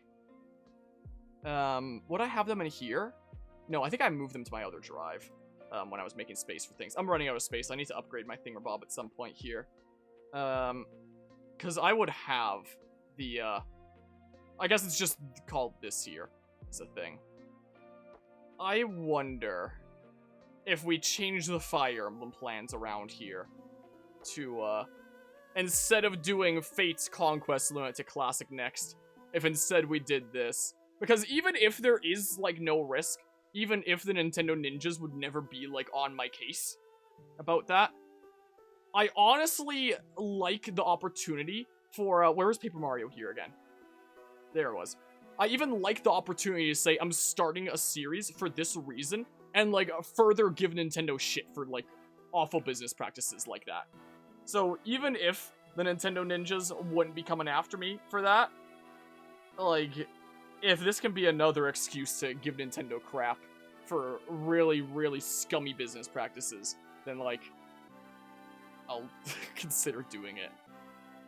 And if I was planning on covering it eventually anyway, I am so sorry.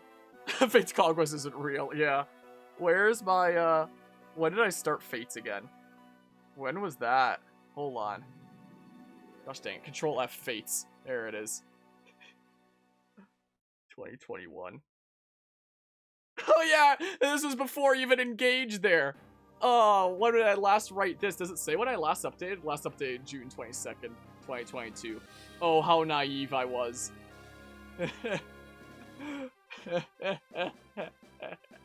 Ah! Oh, crap.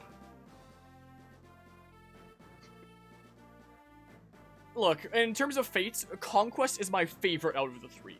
Like, out of the three games of, like, Birthright, Conquest, and Revelations, Conquest is my favorite. Both story and gameplay-wise. Like, it's a real treat. I love that. Like, gameplay-wise, I might, like, Engage might start being up there. The gameplay of Engage has actually started being really good. I still really like being able to tinker around with, like, child units and stuff like that, but I understand that from a casual perspective, it's not as good. But, you know, for me personally, I might still... Fate's Conquest might still be my favorite Fire Emblem gameplay-wise, maybe. So, like, I've been really hyped for playing Conquest. Like, even throughout our Birthright playthrough, I've been like, man, this is fun, but I can't wait until we start Conquest. And this was honestly such a fun playthrough. We had, like, so many of, like, our most memeable moments. Like, the freaking bush camper Yago out here. Being that. Where was the Florida Man isekai? There it is. That was where we discussed, like, what if there was an anime about, like, Florida Man who gets isekai'd. So this was all... What even are some of these conversations? Like, this was a while ago now that I don't remember the context behind all of these anymore. I don't even know what the heck the context behind nuclear gazebo monsters is anymore. The Fox Girl soft lock I remember. Where did I just see that? It's around here somewhere there. I remember that happening. Oh yeah, the freaking Baby Yoda Bop It! There was a lot of really, really silly things. This was such a fun playthrough. And I've been saying for so long that I've been looking forward to the Conquest playthrough. You know, it's my favorite of these three. I was saying even throughout this playthrough, like, man, this is fun, but I can't wait to start Conquest. But then Three Hopes released, and then we started, well, we finished off the final playthrough of Three Houses, then I was like, alright, Conquest is next, let's do it! Like, this was 2021, we're doing Conquest in 2022. Get pranked, Three Hopes releases. And that was, what, like a 130-part series or something like that for the first playthrough? Where was, yeah, it was. And then I did, like, a 15-part series for the throwaway file.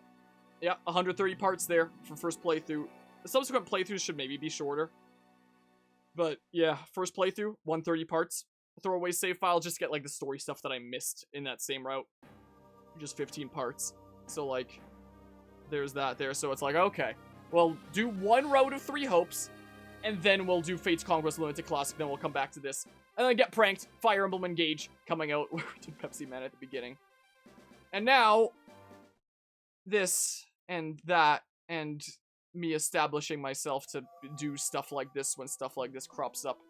And it's like, oh my goodness. I am so sorry to everyone that's been looking forward to, like, the Fate's Conquest Limited Classic playthrough for a while now, you know. I've been looking forward to it. I wanted to do it in 2022. It's 2023 now.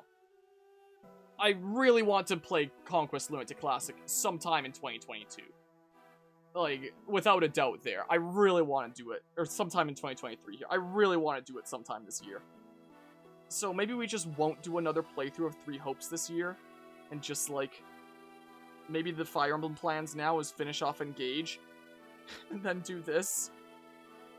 And then do this. And then, I don't know, maybe Fire Emblem 6 from there? Because Fire Emblem 6 and 7, they're, like, paired games. 7 is the prequel to 6, is a thing. So, Fire Emblem 6 is Roy's story, and this is, Fire Emblem 7 is the story of Roy's dad, Ellawood, and, like, his pals, Lyn and Hector. Hector. Which are both now gonna be in Engage, both Lyn and Hector, but Ellawood, nope. But his son is, so, like, I guess he gets representation through Roy that way. Anyway, you know. And this is my first Fire Emblem game. This is how I got introduced to the series. This was after Awakening released, and somebody told me, like, one of my friendos was like, oh, you'd probably really like Fire Emblem. Fire Emblem's a good time, you should try it out. And recommended Fire Emblem Awakening to me. And I was like, huh, well, you know, I was in, like, what, like, late junior high school at the time or something like that? Early high school? I don't remember. I was like, okay, I'm not exactly made of money at this point in my life. I won't just buy a game without knowing that I'm gonna like it. And there was a time that I was emulating Game Boy Advance games on my phone like crazy and having a lot of fun with those. So I was like, oh, maybe there's like an old Game Boy Advance Fire Emblem game that I can try out. So I tried this on my phone, and I was playing it, you know, like that, on the touchscreen and stuff like that. And frankly, I loved it. I had a lot of fun. New paralogs are still not out. Okay, so it's not worth switching over to stream that quite yet. I had a lot of fun with this. I kind of sucked at it. I got to the final boss, like, all the way using the power of save states. but my EXP was so distributed, like, weirdly that I couldn't beat the final boss, no matter how much I used save states there. So I had to restart the game from the beginning and go in with, like, a plan from the get-go of who I was going to be investing, like, EXP and levels into. But I still had fun. Like, it was an addictive gameplay loop. I had a good time with it. And then I got Awakening shortly after.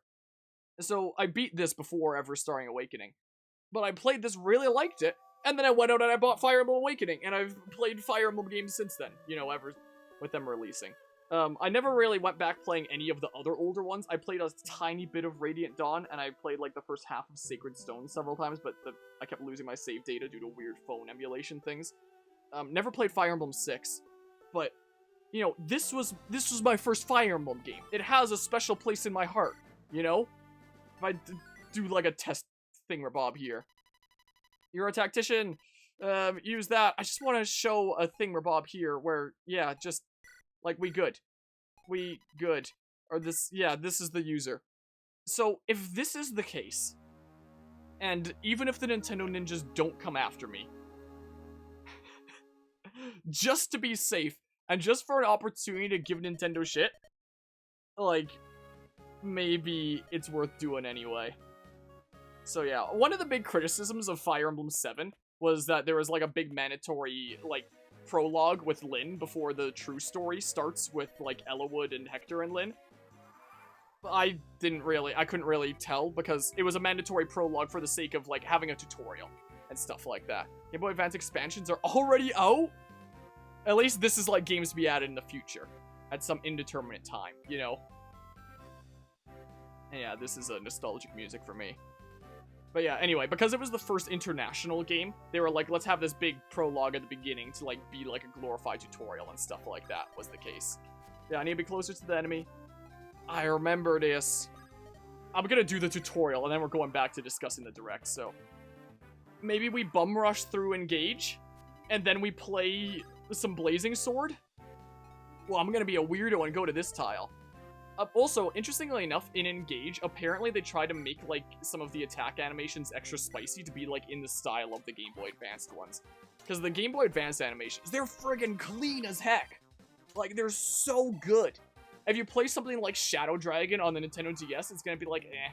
Those are, you know, animations, I guess.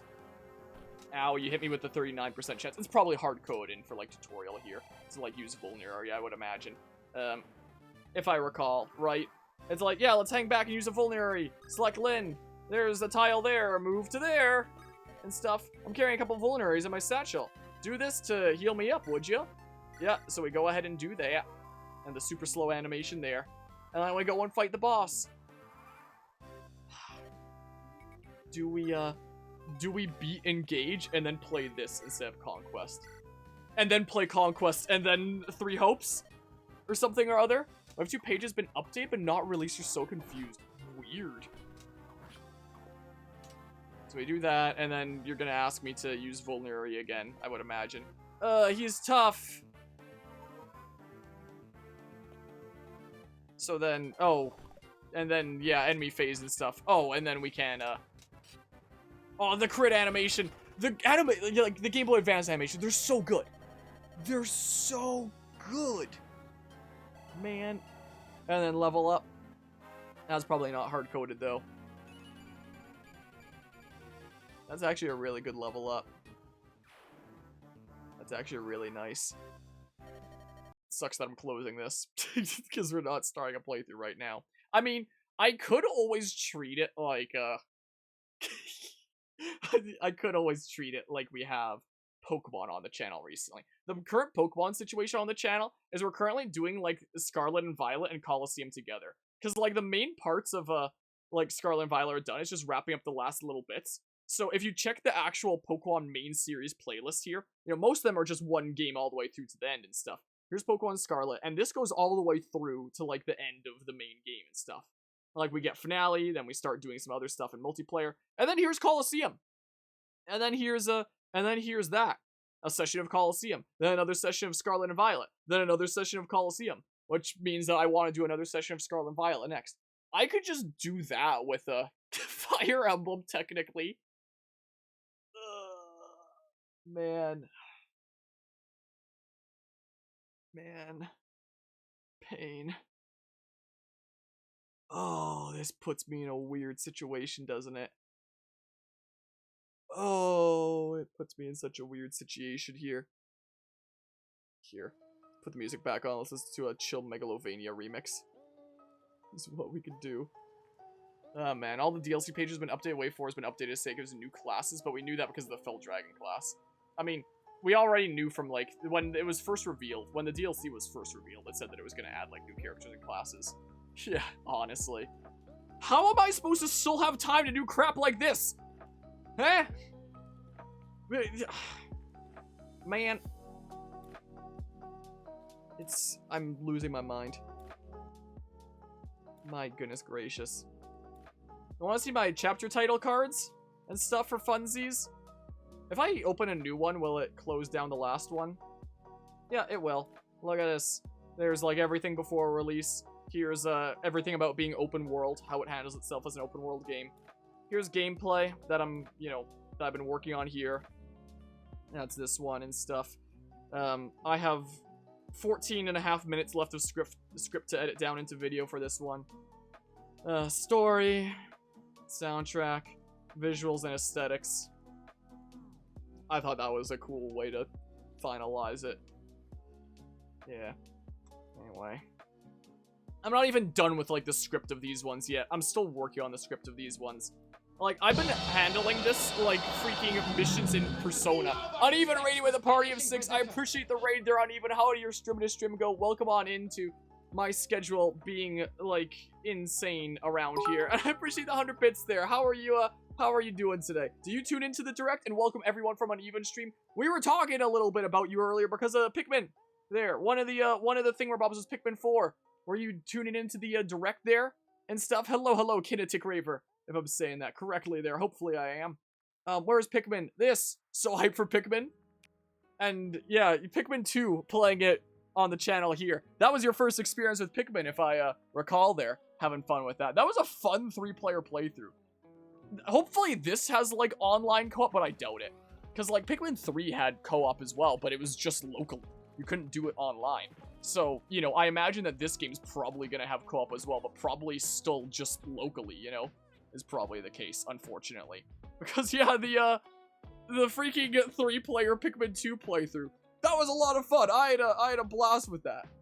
So I'm looking forward to, continuing, like, the Pikmin adventure. Here's just Pikmin Complete series that includes all the thingamabobs around here. Scroll past this. Pikmin 2. Look! It's the face of Mr. Dudo right there! It's Mr. Guy! And stuff. And I'm even being the one person that I can actually put, like, an @ in the title there. The @ privileges is the thing there. That was a fun time. Oh, speaking of Pikmin 2, we technically never did, like, everything that we wanted to do. Like, we beat the main story, and we were like, okay, we're basically done. Maybe we'll do, like, the challenge mode if we're feeling spicy later, and we never did there. So, if ever randomly you feel, like, in hype for Pikmin 4 here, you want to try, like, Pikmin 2's challenge mode together, just let me know. Like, no obligation to. Like, the freaking Pikmin 2 stuff has been done for a good while now. When was that? 2020. My goodness, time flies, huh? But if ever you're feeling spicy, let me know. We can work something out. Yeah, things are very different. I'm sure both our lives are in, you know, very different places since then. But yeah, I'd be so down for more Pikmin eventually. Neat. When was, Pikmin coming out here again? It was, July 21st was, Pikmin 4, I believe. So if maybe sometime during the summer you randomly want to do Pikmin 2's challenge mode, let me know. Because that'd be a fun thing to do in, like, celebration of Pikmin 4's release. I don't know. It's an idea, at least. Anyway, we were just discussing how my game schedule's getting kind of destroyed with, the Game Boy Advance thingamabob here. Because the situation is that Fire Emblem on the channel currently, I'm currently in the middle of a playthrough of Fire Emblem Engage that just released. I still haven't done playthrough 2 of Fire Emblem Fates when I did playthrough 1 back in 2021, and I'm really looking forward to playing this route. I still haven't done playthrough 2 of Fire Emblem 3 Hopes when that also has 3 routes just like this. And Nintendo revealed that Fire Emblem 7, which I want to cover on the channel eventually, is coming to Nintendo Switch Online. And I can't just play the Nintendo Switch Online version unless I want to pay like $100 Canadian for like a family group thingamabob. For the stupid expansion pass, which is why I played Paper Mario when I did at the end of 2021, because I'd have to pay $100 if I waited. So I just emulated it before that point. So now it's like, what do? Do I bum rush through Engage, and then I play this, and then I finally play this? Or what's going on here? Like, what is the order to things? And I'm losing my mind. You know? And just talking about how I'm trying to work on this video essay project that's already well over 2 hours. Because what am I at now for the gameplay chapter? Gameplay chapter's at, like, 53 minutes. 52 and a half closer to. I guess, you know, I guess it shows right on my current Discord status anyway that I had that, but, and then the chapter 1 was like 35 minutes, and it was 45 minutes, I think, for chapter 2, so, like, I don't know what I'm doing for Fire Emblem now. I don't know what I'm doing for this. I don't know if I'll have the time. Because I think I still have that one tab open here, right? Yeah, I still had this open from earlier. We've done a full playthrough of Metroid Prime already. You know, it's been covered. It wasn't a super long series, only 32 parts. Like, Metroid Prime is not a super duper long game. It's a bit longer than the 2D Metroid games, but, you know, especially now that I've beaten it once before, I could probably do it faster. But now I really wish I hadn't done that playthrough of Metroid Prime last year, because if I had just waited until now, I could have done it looking like this, you know? Gosh dang it! So, I'm in debate about whether I, play it or not. I don't need to get it, you know, digitally. I want to get it physically, is a thing there. If I want to play it digitally, I can just, oh, I guess I don't have, like, Steam on here. It's not in the favorites anymore because we've already beaten it. I have Metroid Prime 2 in the favorites here because, that's coming up here, is the case. If I just want to play Metroid Prime digitally, wait, is it not in the thingamabob there? Is it a different section here? Wait, where's my stuff? Did I collapse it? No, it's at the top here. Here we go. If I want to play it digitally, I can just, you know, do this, you know. It's not an official thing on Steam. I had to do, like, some weird backwards engineering stuff here to add it as, like, a software to the game. Because you have to have it, like, linked to that specific title within the emulator. Which is possible, but it's wonky, and you have to set it up for, like, each individual game. Like, linking to the emulator is easy peasy. But to the individual game is where things get a little bit wonky, you know. And these are the things that I want to do, like, coming up here. You know, in terms of stuff there. I have fates here. I basically favorite things as a reminder of, like, they're currently ongoing or coming up, essentially. And these are the things that are, like, either ongoing or coming up on the channel, you know. I had this installed to, like, test it out to see if it broke as much as Origins. This will be the one that we do after Origins, yada yada, stuff like that. This is ongoing, this is ongoing, this is ongoing. You know, it's... So I wouldn't mind having a physical copy of, like, Metroid Prime Remastered to own on my Switch. Like, I'll buy that. I absolutely will. It looks nice. It looks very visually pleasing. Like, you know, compare that to what I was playing here just last year. I mean, I can bring it up for comparisons. First time setup. Let me just... No. Yeah, freaking... That's fine. I don't care.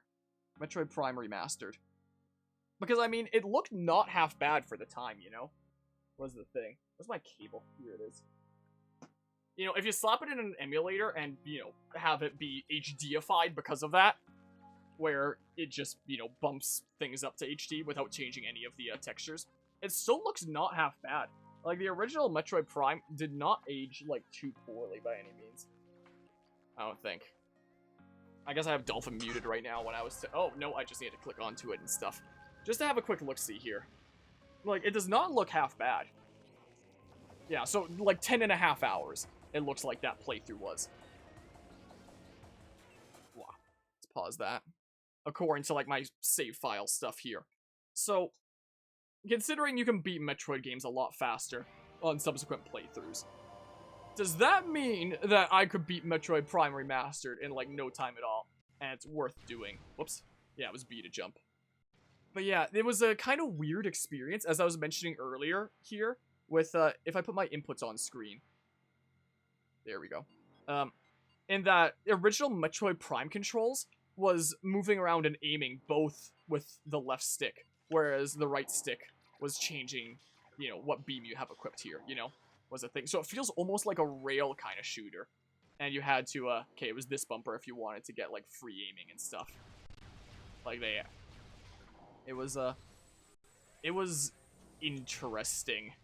Very interesting playing a game like this. Eventually, I did get kind of used to it and could, you know, get kind of schmoovin' around here, if I remember what my actual jump button is.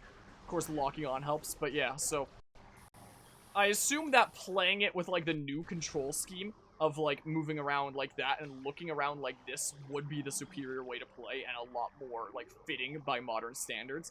But as I was saying earlier in the stream, like, anyone who does pick up Metroid Prime Remastered who hasn't played, like, the original titles, who at least hasn't played, like, Metroid Prime 1 or 2 originally, that would have had, like, this control scheme, or if you played, like, you know, the remastered version of them, or the trilogy version, I meant to say, that had, like, the Wii controls and stuff like that.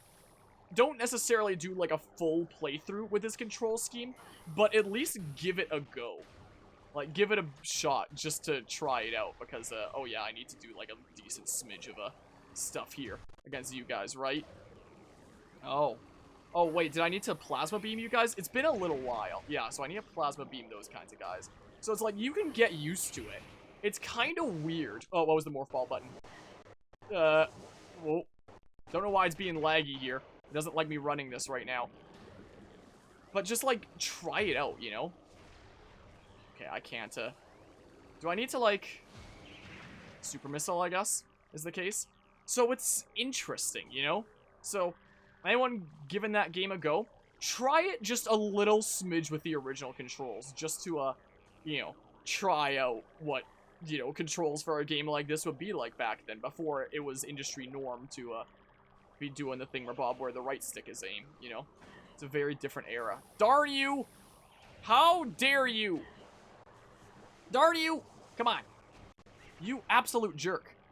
Because it's like, if you're looking at my inputs, it's kind of wonky, but interesting, right? Anyway, there's that. Just want to show a little bit of that. So yeah, if I really want to play Metroid Prime, like, digitally, super conveniently, I can always do that. I like having my Switch games physically, so I will buy this game physically when it comes out. It was like the 22nd or something like that, I think it was saying there. I'll buy it. I enjoyed Metroid Prime. I actually had a really fun time. So, you know, if Nintendo's actually making it available to buy, if they're actually, you know, having their classic games be available to buy instead of just rent, like, like is the case with, you know, the Game Boy Advance games and all their super old stuff there with Nintendo Switch Online, I'll buy it. Like, I've said for a long time, I've said in my video essays criticizing their modern stance of their classic games, make them available to buy, and I'll buy them from you. Like, I will. I'll buy this game. I absolutely will. I had fun with my playthrough there. It was a good time. Especially if it's, like, if it really is, like, a much more reasonable price rather than just, like, scale it up and sell it off at full price, if they're actually marketing it at a reasonable price like it sounded like there. So, if we skip on through things here, is there even music playing? Is it just like a really quiet intro? Let's switch to another theme. How about? Hold on. Because yeah, I had fun with the game. I'd be very tempted to play it with original controls. If I did bum rush through this, and cover it on the channel, then I'd probably you know, do it with like the new controls, since we already did a playthrough with, you know, the old controls. February 22nd. Did I add that into the... Oh yeah, I did add that into the thingamabob already. Is what I did. Yeah, I'll consider it there. What, if I'm gonna buy it anyway, what I could always do is just do like a single session showcase of it without beating it, just to be like, hey, this is what it's like. If you want to see the full playthrough, here's the full playthrough of the original down below, and then just go back to focusing on other stuff. Just do like a single one session showcase. That's what we did with Nier Automata for the Switch version of it. Like, if we go to the Nier Automata playthrough, we did almost the complete playthrough on PC, but after getting the first ending, I believe it was, we did like just a brief showcase of the Switch version. So all these thingamabobs say PC at the end, and then here's just like 40 minutes of just showing what the Switch version is like, you know? This is a little bit different to Metroid Prime in that, you know, it would be a brief showcase of the better version rather than a brief showcase of, like, the worse version. While doing a full playthrough of the better version, and it would feel better to have, like, a full playthrough of the better version But, you know, there's I don't know. I'll figure it out. We'll see what happens there.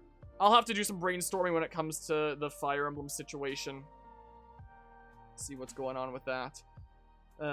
There's these thingamabobs here in terms of stuff that is going to be covered directly on this channel for sure. There's the Mario Kart 8 stuff, probably Minecraft Legends, assuming I can get through Peculiar Potions in time. I might even just do it regardless, I don't know. Minecraft Legends is a maybe on the thingamabob. It's always possible that I might just not cover it. It's not like we ever covered Minecraft Dungeons, but I'm a little bit intrigued. I feel like it might be one of those things like Dungeons where there's always more content getting added to it and the game never truly ends. So maybe it'd be the kind of game that maybe I stream like a few times and then, you know, put down probably forever. Just showcasing it. Showcasing what that's like. This game is looking really, really beautiful. Like the lighting and the models and stuff like that. Just like Breath of the Wild. It does, you know, it has so much visual charm. I really hope that it has all of the really big glitches still from Breath of the Wild, considering how I learned to break that game in two. And yeah, there's that, you know. Get grabbed, maybe. Okay. I think that that's everything that I wanted to discuss there. In terms of stuff that I put up there, yeah, I'll buy it. Oh yeah, the demo. There is one last thing. I guess I missed where, as I was going through the thingamabob again, where it was. Does it say when the demo's available? Transfer save data to the full game. Demo available on the Nintendo eShop. Does it say when? Because if it's one of those situations where they just make the demo available immediately after, like, I'll totally just, you know, play that after this. But yeah, rehydrate again, got you going like that. Yeah, he certainly looks some kind of way, doesn't he? Hold on. When is this demo available? Like, what are we switching to? Yeah, so they've already added that. Hold on, wait, what? Will be available on Nintendo eShop. After this Direct, you say? After today's Nintendo Direct, a demo containing the game's opening hours will be available on Nintendo eShop. Okay, yep, that is the case. 8 new stories await. Which path will you take first? Who will your allies be? And where will your journey lead you? Venture through a brand new world in Octopath Traveler 2, launching on Nintendo Switch February 24th. The music for this game has been amazing thus far. I'd pull some of it up, but I'd be slightly worried about getting copyright claimed here, so I won't. So here's my priority list for what we're switching to after here. Number 1 priority is this if it's available right now. Then Fire Emblem if it's available there, the Engage stuff, not Blazing Sword. And then if neither one of those, then probably either some more Pokemon Scarlet or Cosmic shit. Because my motivation to play Pokemon Scarlet is kind of non-existent, but I'm missing footage of the stupid Academy tournament. You can see, like, I think it's in some very small parts over here. There's little gaps in the timeline where I don't have footage. Okay, it would have been earlier that I would have been talking about that. Here it is. There's some gaps where it's like, I talk about the tournament. I've looked into it, I've seen what it's like and stuff like that, just to be able to make this up to this point, but I don't actually have footage of my own yet, so I kind of need to go do that, even though it's painful. I'm so done with playing that game.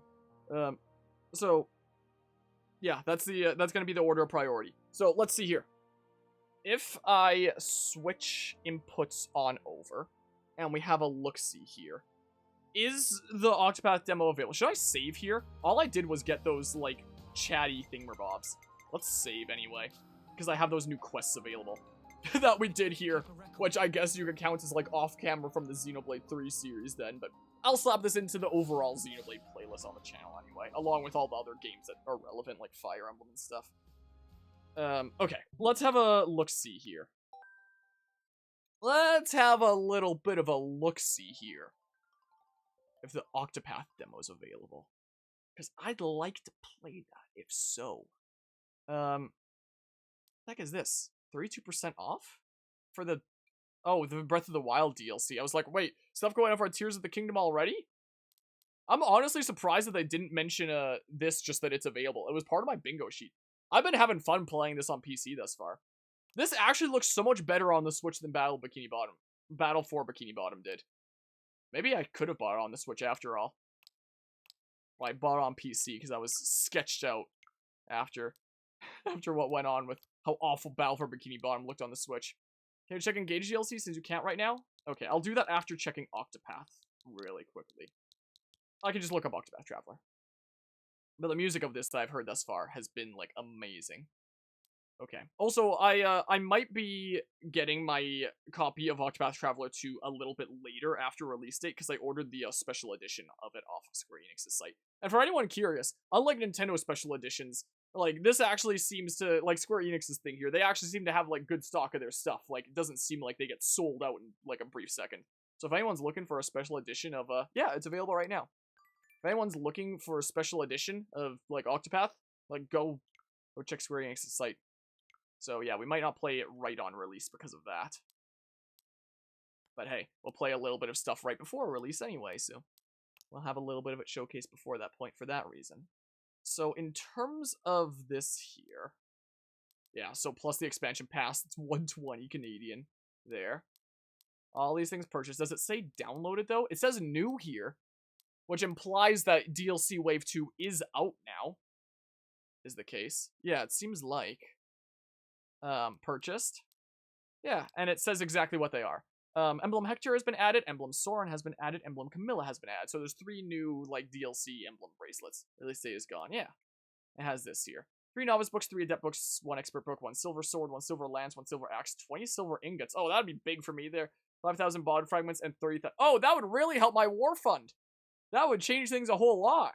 See these when you visit the Somniel after Chapter 5. I more so want to play Octopath Traveler 2, though. Because, you know, Octopath Traveler 2 is the new thing. I still have, like, uploads of Engage going for, like, the next couple weeks still. You know? So even if I covered this right now, it'd only be going up on the channel a couple weeks from now. Is the case. We were just streaming it recently. So I want to play this. Honestly. So I wonder if it'll be handled like a Live Alive's demo, where it's like, here's several that you can choose to do. And just do any of them and you can transfer like the full thingamabob over when it starts. I think the original Octopath Traveler had a demo as well where it's like you could do like the first chapter of any of the 8 different characters and then like transfer over your save data. So in terms of which character we start with, I've been on the fence between like a couple of them. Some of them have really jamming themes. I've been listening to the character themes multiple times. Yeah, let's switch my category to Octopath Traveler 2. Guess we're starting our playthrough right now, and then putting the playthrough on hold until it comes out on February 24th, or however long it takes after that for my copy to arrive, and then resuming it from there. I'm cool with that. I'm A-okay with that. And then probably Fire Emblem Engage later. Rip to, Pokemon Scarlet, and, SpongeBob Cosmic Shake that I'm gonna have to do in the near future here anyway. Oh, the game schedule! There's too many video games that I want to cover on this darn channel, I swear. Oh, man. Dang it. And because I'm playing this now, that means that this stream that's happening right now will just be published sometime tomorrow rather than today. Am I going to change the stream title too? How about some more Octopus Traveler demo shenanigans? I don't know. Doesn't really matter why I title it too much here. Sure, let's do that while we wait for it to download the thingamabob there. But yeah, in terms of this discussion on the Nintendo Direct and the stuff with it, this is gonna, you know, wrap up that, and we're gonna transition into starting Octopath Traveler 2 here in a hot second. Will be the case. We're gonna get this playthrough underway. I can play, loose hair in my mouth, loose mustache here. I'm gonna resume my stream manager now. Let's try it out. Let's give it a go here. There's a lot interesting to consider, a lot of things that will, you know, change in the stream schedule with regards to that Direct, as there always is. I'm sure there might be some things that change in regards to, like, Pokemon stuff as well, because later this month, because I'm sure Pokemon will have their own presentation, as they do late February's. The Fire Emblem situation just got weird. What, do I leave the plans completely as is, or do I pull a Paper Mario? Which of the two do we do here? I'm undecided. Oh, man. All this while I'm working on the longest video essay that has been published on the channel yet. Presumably it'll get that long. And trying to wrap up Peculiar Potions. If I commit to that and finish off season 1 with episode 30, then I can take a big chill pill from it for a while. But can I really pull off bi-weekly uploads of that before Legends comes out? My goodness gracious. I know I probably shoot myself in the foot, like, content creation-wise, like, at least on the YouTube end of things, with how many different playthroughs I do and how many different regular uploads I have, rather than just, like, committing to one specific type of thing. Like, maybe just video essays, or just video essays and, like, maybe one playthrough at a time, or something like that. I know that, you know, this insane busyness I put on my own shoulders, but it is, at the end of the day, what I have fun, feel satisfied doing, but I am gonna stress myself the heck out by doing it sometimes, you know? But that's what I can feel proud of. I have said, like, before, that in the wake of all this craziness this year, that I am not going to add, like, any already released games to the schedule until things, like, really, really lighten up, you know? The only exception being Pokemon Coliseum, because I wanted to get, like, some footage of that for the Scarlet and Violet video essay anyway. That was an exception there.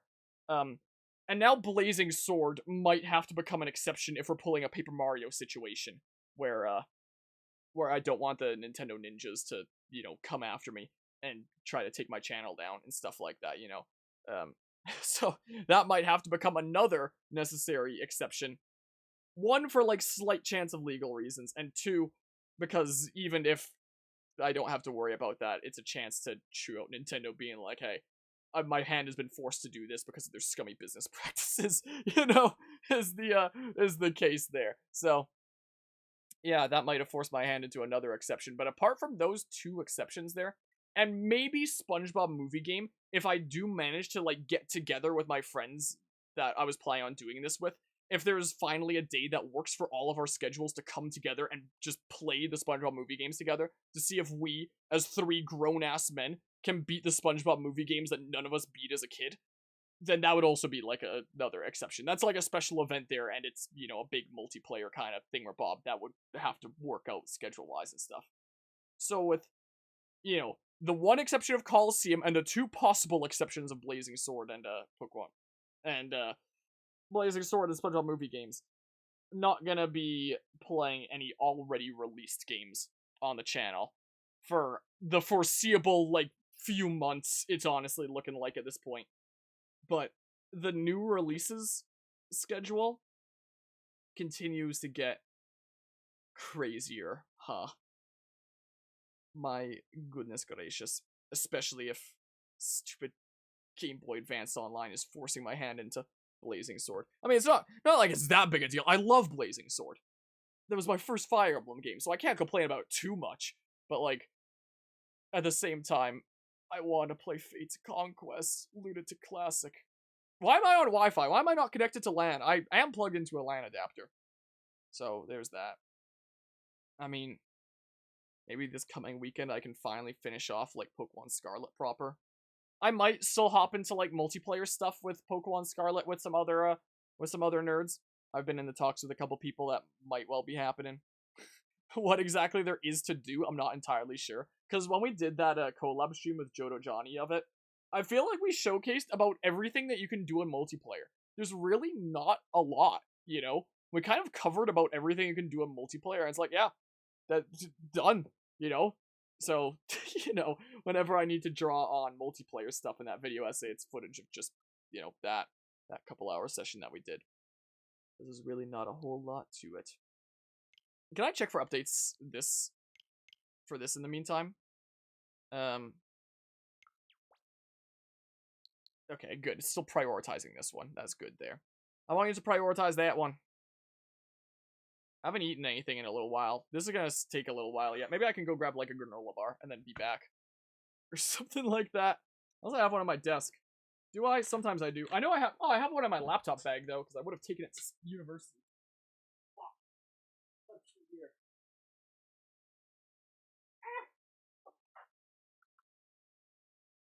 It got kind of smushed by my computer there.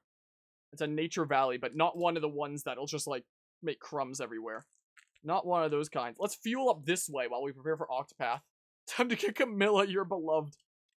Yeah, very different taste than me, Camilla. I might have voiced it in the Fates playthrough, but she creeps me the heck out. I can't wait for her to creep me the heck out when we play Fates Conquest, you know. Num. I don't usually eat on stream, but like special exception. I guess this will still be part of the video that goes up on YouTube after the fact. Why not? So it transitions right into Octopath, and there's been some semi-relevant ramble here. But otherwise, we're at the tail end here. Anybody watching this on YouTube after the fact? Why are you still here? The show is over. We did the thing where Bob. It's concluded. We did it, Pat. We did it, Patrick. We saved the city. Crap, it's gonna finish before I'm done munching. Uh-oh. Maybe I need to talk less then.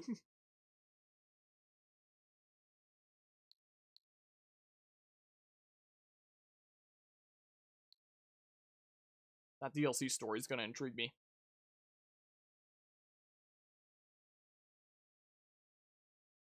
So, Wizard Cards for Christmas. Oh?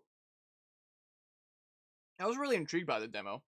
That was another thing that we covered on the channel here, but like, I just didn't have time to do the full thing. Because of how crazy games are around here. And speaking of crazy games, I cut up the most recent Persona 5 stream into parts.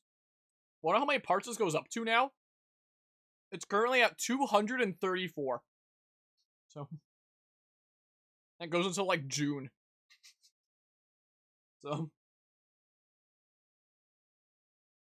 if I disappeared off the face of the internet like tomorrow, my channel would still be automatically uploading videos until like the middle of June every single day of Persona 5.